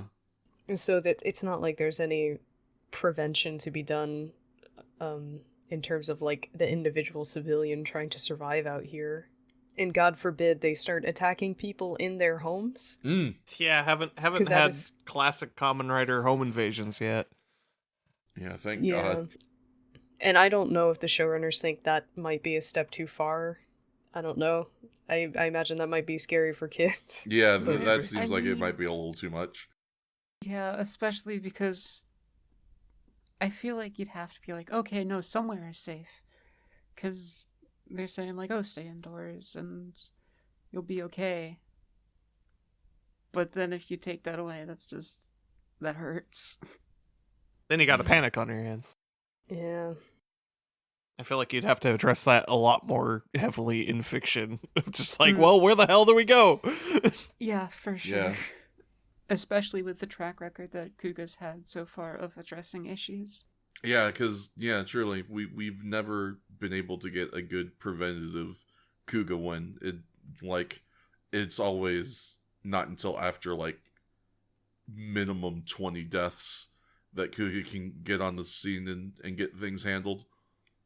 Yeah, we're unfortunately very reactive in our state of attending to the Grongi, and hopefully that will change, but until then there's just this pervading sense of unease or helplessness, even if you want to go spend a fun day at the water park. Yeah, that turns out that you're both not safe nor even capable of being aware whether or not you will be safe. Yeah, that shadow's always looming. Yeah. This show is heavy. This show's heavy. Yeah, and it's Kuuga good. Show. Yeah, Kuuga good. Like, Kamen Rider good, but especially Kuuga good. Yeah. Go ahead. Meanwhile, in the plot. Yes. Meanwhile, the plot. Go ahead. I guess, I don't know. Did you notes have something about the little meeting with Evil Kamen Rider? Oh, there is a little meeting with evil We, Kamen Rider. it's isn't just there? a tiny little bit of foreshadowing. I guess he's got some kind of gang. Yeah. That's the We'll see them next arc, probably. I don't know. That's the meeting on the bridge, right? Yeah. Yeah. Just out in public talking to each other about weird shit. Yeah. You know how it is. You know how it is. Grongy life. Yeah. Just going out and being weird, looking queer, loving life. Every day. Yeah. Every day. Well, yeah. I don't know about the last one, but Yeah. Loving life, taking life. You know how it Yeah. is. Loving to take life. You know how it is. There are many good things in life. Well, I guess that kind of ties in a bit to the conversation that Keiko and Minori have Mhm. in their privacy. When Keiko is once again very worried about the future and the world she would be bringing her baby into. Yeah. And Minori essentially says that there are good things in life, and those are not going to be not worth it for the baby. You know, which is a sentiment I can appreciate. Yeah. I understand that optimism and hope aren't always the easiest things for people to sustain, but Mhm. I am also of the mind of no one would live if we only lived for the good things. Yeah. Yeah. Mm. Not to say like, oh, I live for misfortune. I just mean Yeah. life is in some sense a compromise, and that doesn't remotely make it not worth it. But Minori phrases it in a much more optimistic way than I just did, I think. I appreciate your phrasing of it. I like it. Yeah. Well, thank you. These are two sets of pretty good conversations between, Keiko and Minori and, Tamasaburo and Sakurako and Nana, just about kind of the whole state of the world as it is. They just kind of, I guess for a little foresight, they wanted to wax philosophical a bit on Kuuga, and boy, how did they fucking wax. Yeah. Voicing societal anxieties, for sure. Yeah. It's very important. It is. I very much so appreciate these episodes and the messages that they held. Speaking of messages, we got to go on back to Godai and Ichijo as they are checking out the crime scene at the hospital, trying to figure out what is going on with this crime. Oh my Why god, are they doing murder so weird? It's a little early to say this, but oh boy, the explanation for this one. This it's wild. But I kind of love that it's wild. It's some Adam West Batman Riddler shit. Oh, No, absolutely. I love it. Truly, it's the hammiest on theme. It's very funny. It's Yeah. extremely funny, but you know what? This is the next level gimmicks that the Go provide. You ain't getting this with the May crew. This is kind of driving home the point in Amateurs. probably the most visual way. It's so silly though. It is very silly. I feel like the other gimmick isn't as bad. So, that one is also they retrospectively figure out that gimmick too, and it's also very huh? Yeah. Okay. So they're at the hospital trying to kind of check out that crime scene, and they notice, or Ichijo, as they are kind of going over their notes about what's going on, Ichijo kind of puts a insane 2 and 2 together. With a dolly zoom, kind of like in Jaws, which is appropriate for all the water killings. And so he's like, I remember seeing this strange woman over at the piano, and he goes to check out the piano, and sure enough, all of the keys are wet. You dripped on every key. God damn it! You got pool water on the grand piano? You got chlorinated water on the grand piano! What is wrong with you? That room is carpeted. Yeah, right? Soggy what ass. is wrong? Yeah. Old Squidward footsteps sounding ass. Yeah, you don't get the goth girl pass for this one. No. This is heinous. Not immediately, anyway. Well, the murders are fine, but this is a step too Yeah, far. Yeah, really. Now I can accept murders. I draw We're the ruining line, antique furniture. You can accept murders? But yeah, so the keys are all wet. And so that lets... Okay, this whole bit is so wild.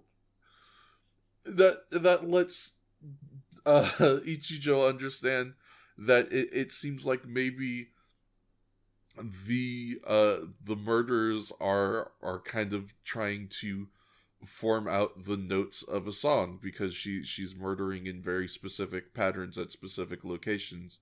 It's like what? It's like 8, 16, 16, 2? Yeah, numbers that do not correlate immediately. Right. And Ichijo says, I he also notices that the first 2 letters of each location, they represent a letter on the do-re-mi scale. So if this is do and it's 8, and I read that like it was sheet music, then it's this piano note, and if I put these first couple of piano notes, I get, oh, it's that song. I don't... Why did everyone know that song?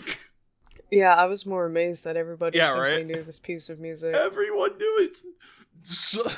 Number one on Sugita the knew radio. it. Fucking Ichijo knew how to play it. Yeah. Fucking Godai knew it. Oh yeah, that's one everybody knows. Yeah, everybody knows that. Everyone knows this classical piano piece. Holy symphonic orchestra. Yeah, really. Like truly Adam West level shenanigans. But yeah, so that is how they were able to determine what the gimmick for this particular Grongi is she is going around trying to kill people in such a way so that she recreates the notes of this song. They also... Yeah, girl, you got half a measure done. Good job. Yeah, really. How many pools and water parks and beaches are you going to find for this? She really That's a didn't lot think of this notes. one out. As interesting as this theme would be, I just don't know. I think she could have potentially made a better system of writing out the music. It's sincerely, like, a measure, like 30 people died for one measure of music. Vastly inefficient. But I guess the point is she is trying to rack up stuff, so slowly but surely. The beach pool water park gimmick is going to limit her more than anything. Extremely. Oh, for sure. Yeah. It's the fact that these all have to be water-based. Do they... I wonder if there's any rule about, like, can she just loop the water parks? Yeah, I mean, reopen? I think how maybe long will that they was stay her open thought, after people start getting murdered? Yeah, though? exactly. Because the task force already knows that this is her method of murder, so I would like to think that even if the parks wanted to open back up, ideally they wouldn't be able to. You know, it's fine. Yeah, she had to face that consequence pretty immediately. They pools closed her. Oh yeah. She lucked out finding some teens who were ignoring orders of closed beaches. Finally, I will have 2 measures of my masterpiece, my opus, complete. How many of you are here? One, two. Damn it, one short. I gotta find another beach. Oh, I feel like we should make a point to mention, one of the 2 16s, one of the 2 pools where 16 people get murdered. I forget, is it all kids or is it half kids? It's all kids, right? I think so.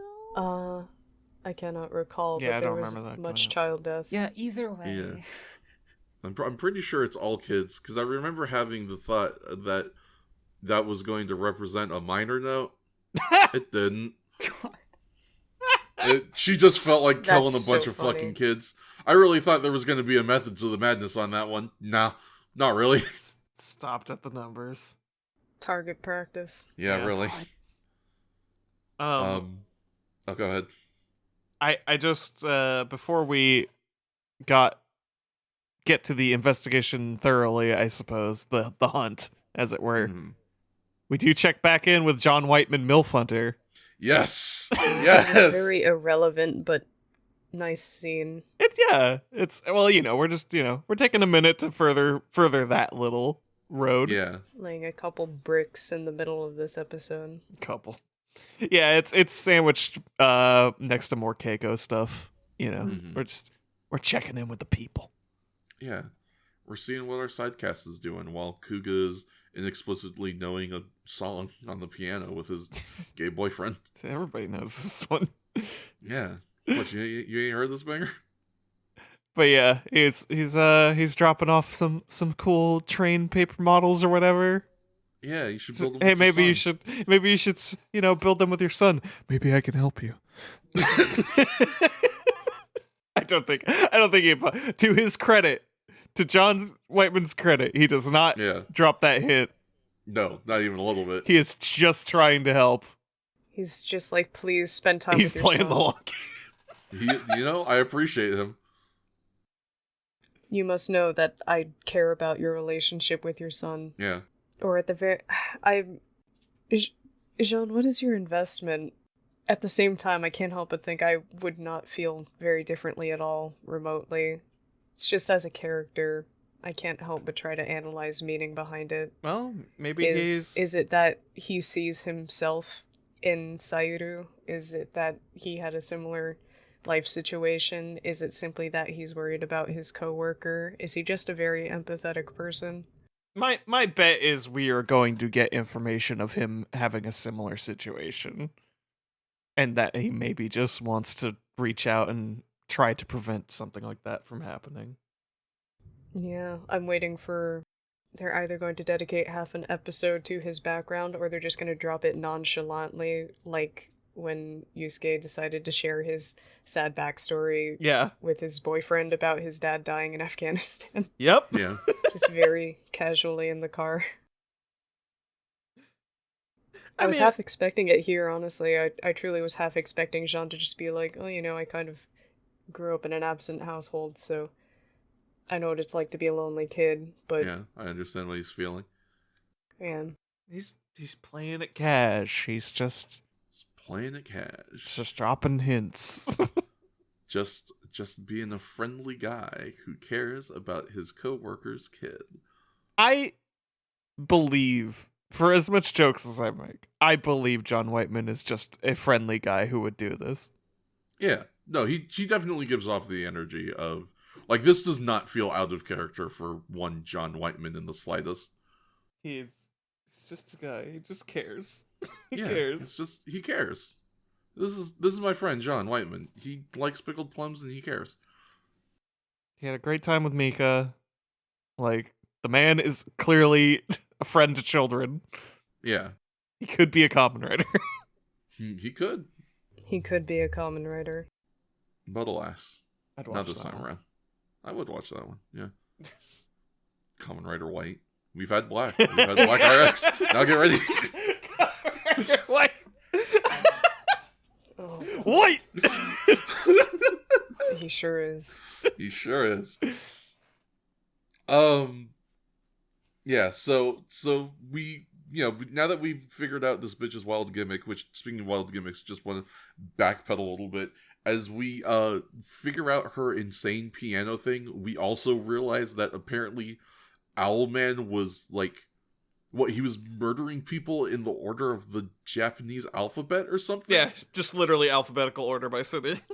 Yeah. Or county or whatever. Which, okay, man. All right, listen, it was something, I guess.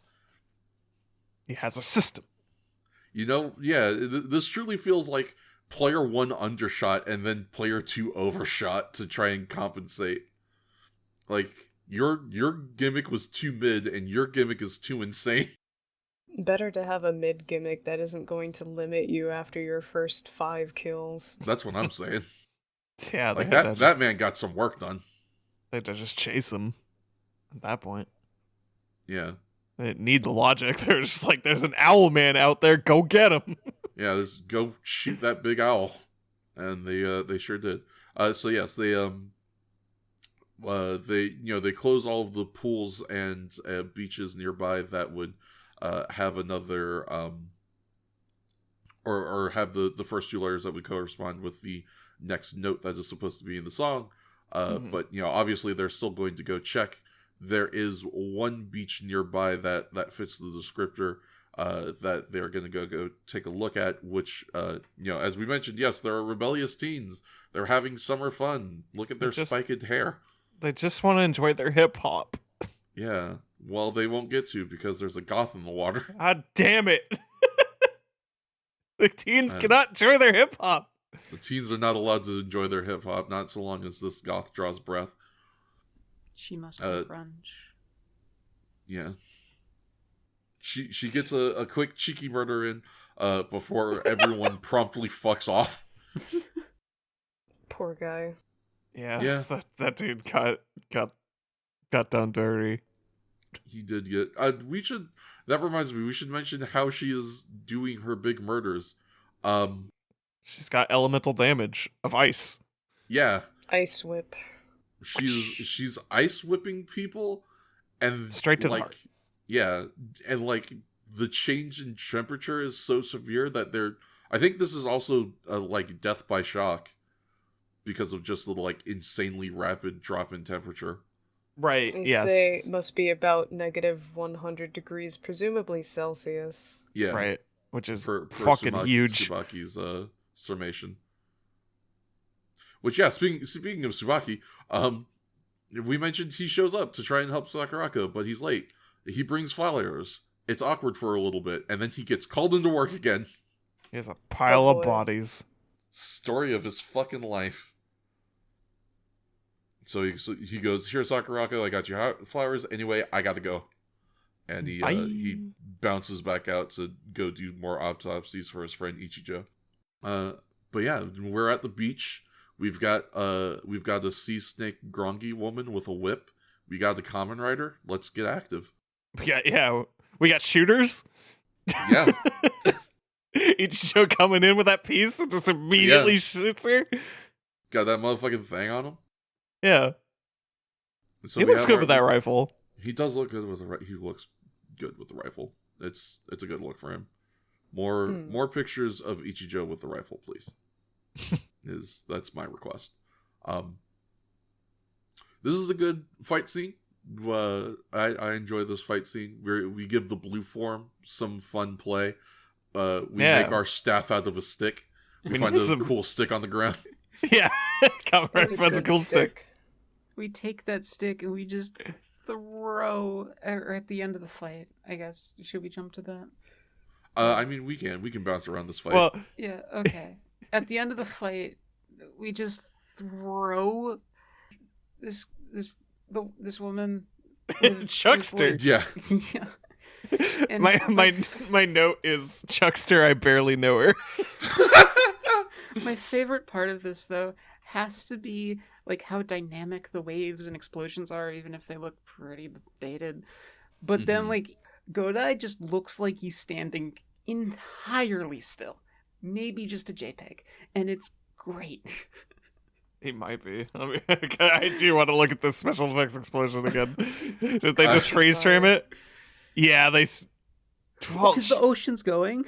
The ocean's going, but that doesn't mean... Like, no, that man is standing stock still. I think that's either pasted in or a statue for some reason. It's so funny. They posted up the mannequin. I never noticed. It's so good. We get cool battle damage in this fight too. Bring it back out because the ice whip breaks Freezes the first stick. Yeah. Turns it into styrofoam, and also he gets a little nick in the shoulder, so you get this little splotch of white for the rest of the fight. Good visuals. Yeah. And then when old Kuuga is at his lowest, and it seems that he may not win this fight, the Lord Gets the Poseidon tingle. gives him a stick from the sea. It's true. He says, "Go, my son, fight." Get your gold rims on. Yeah. Yeah, and thus he does. Thank you, Poseidon, for this gift that you have given us of a cool stick that we might stab this woman. I totally forgot until I looked at my notes again. Is it the guy that shows up after? No, it was Okay. a note that I had made about the way she looks. Because there's that scene where she transforms and then she walks into the ocean. Mm-hmm. And because of the, like, weird, like, bandana thing she wears and the way her fucking Oh. snake fangs are positioned, I just had a note that said, "Oh, Hulk Hogan looking ass." A little bit. She looks like she has the fucking goatee. Yeah, she looks like fucking Hollywood Hulk. Holy shit. She looks like Hollywood Hulk crossed over with Jack Sparrow. God, she does. Holy Yeah. shit. In case you Ugh. wanted a visual descriptor, that's it. That's Yeah, all we got. that's- And more purple. Yeah, more a purple fucking Jack Sparrow mixed with Hollywood Hulk. Green, purple, some scales running down her belly like a snake. Honestly, it's a good design. It's, So, once I- again, all the Grongi look cool. Significant downgrade from the human form. Yeah, that's fair. But hey. What are you gonna do, right? God, this fucking chucking scene, I'm just watching it again. It rules. It's very perhaps good. one of the best scenes in media. It's just flings Right that up where- bitch out of here. Right up there with Godzilla flying away with his atomic breath. Yeah. Yeah. Really. Solid. Yeah. Truly tokusatsu invented cinema. At its Yeah. finest, yeah, truly. I'm always saying this. Take that, Alfred Hitchcock. Before we wrap up with very important and relevant information, just real quick, I don't believe we went over Nana's resolution for this episode. You're right. I don't think we did. So Pol gets a call from Nana's mother, Yes, And- that's right. Oh, yeah. basically checking in on her. They have a brief conversation wherein essentially Nana is invited to come back home anytime if she felt like escaping the dangers of living in Tokyo, but she is resolved to stay and follow her dreams of pursuing and studying acting. So she is reinvigorated and optimistic about the future. She's not letting the fear beat her. Yeah. Yeah. She is determined to continue.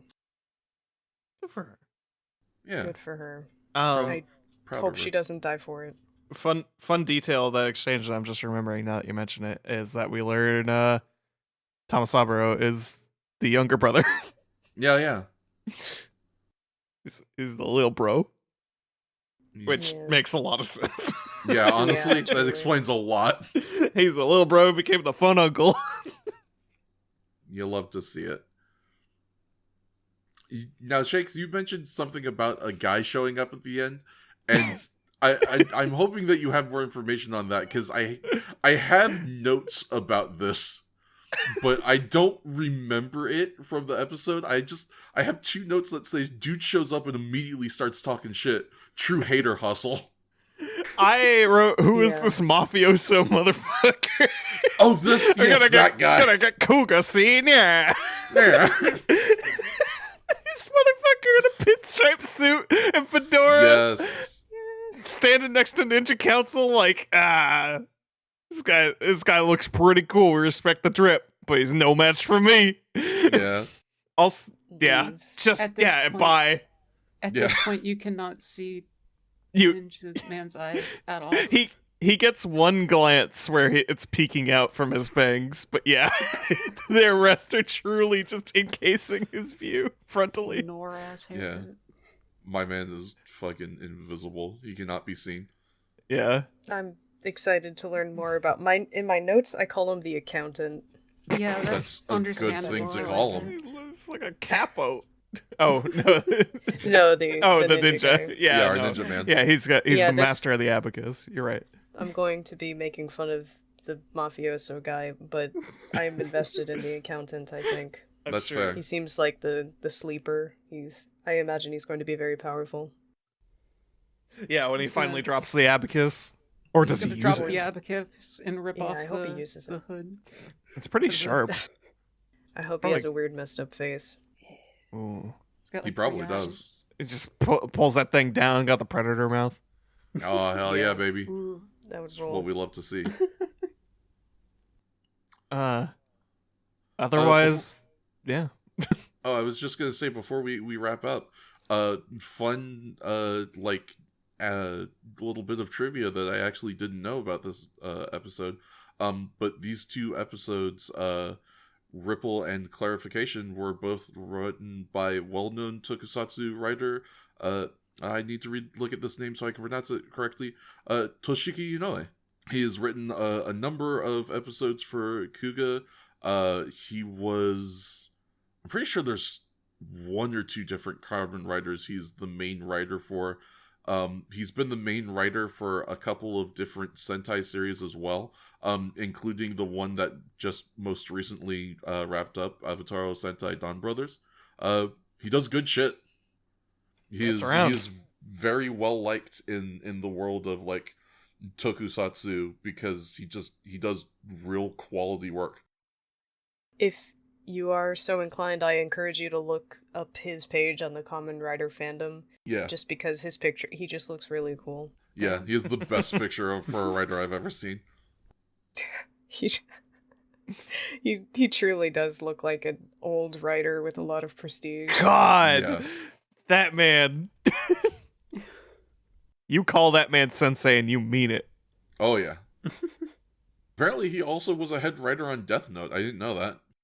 Yeah, which Oh. version? The anime? Yeah, I guess the anime, because it says he was head writer of animated works such as specifies Galaxy Angel, Kiba, and Death Note. Huh. Neat. Neat. So yeah, dude's been getting around. He's been writing tokusatsu for a real long time, and he's been working on other stuff as well. Go check out some of Inoue's stuff. I encourage anyone who even remotely likes tokusatsu stuff to check out Dawn Brothers. That show is equal parts insane and amazing. It is probably legitimately the most interesting Sentai series I've watched. Even if I don't know if I'd necessarily call it my favorite, it is for sure the most interesting. So shout out to Inoue. With all that being said, nice good set of 4 episodes once again. Again, just we will continue to beat the dead horse of Kuuga good, because this is a damn good show. I hope people are enjoying it, because we're gonna start getting into the serious stuff now. We are right up against the 30 episode mark. We're about to really get into it. That's kind of wild, honestly. Yeah, we are. As of the first episode that we're going to be watching for the next episode 29. Once we hit that episode, there will be exactly 20 episodes left of the show. I'm excited for episode 29 because the Jikai was, first of all, everyone crashes their car, and Yeah. also the return of Grongi Fanboy. Yeah, we're gonna one of our characters is going to recur. We're gonna figure out what the fuck he's been doing since all of them. The one I did not expect to come back. Yeah, truly. I thought we were done with this kid. I'm We're not quite fascinated. yet. I'm so excited to find out what he's up to. Me too. So next time we are going to be watching episodes 29 through 32.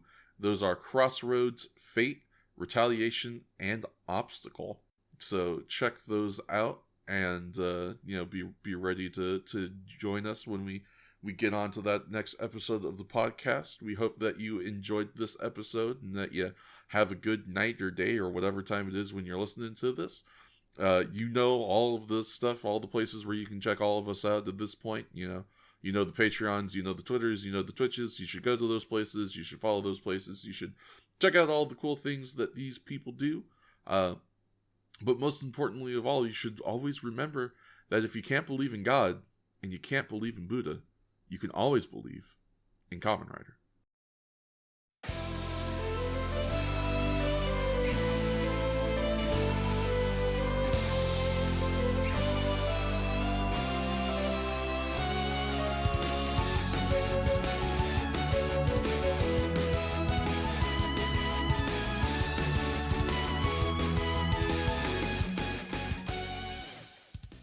Thank you for listening to another episode of A Long Time Watcher, First Time Writer. If you enjoyed the podcast and want to help us out a little bit, you can head on over to the Patreon. Everything there is entirely free, but it functions as a tip jar if you like what we do and are able to support us. As for us individually, if you want to check out our random rambles and potential other projects, you can check out our social media links down in the description. And finally, there is an actual play OVA tabletop game, which is currently being run by one of our wonderful editors, Wurtzy. Two of the players are our wonderful co-hosts, Action Shakespeare and B-Drops. If you want to know more, you can head on over to @HarborTales on Twitter. Thank you very much for joining us for this podcast episode once again, and we hope to see you next time for when we talk about how good Kamen Rider Kuuga is, and if you should be worried about if that dark spot in your freezer knows your name and your secrets.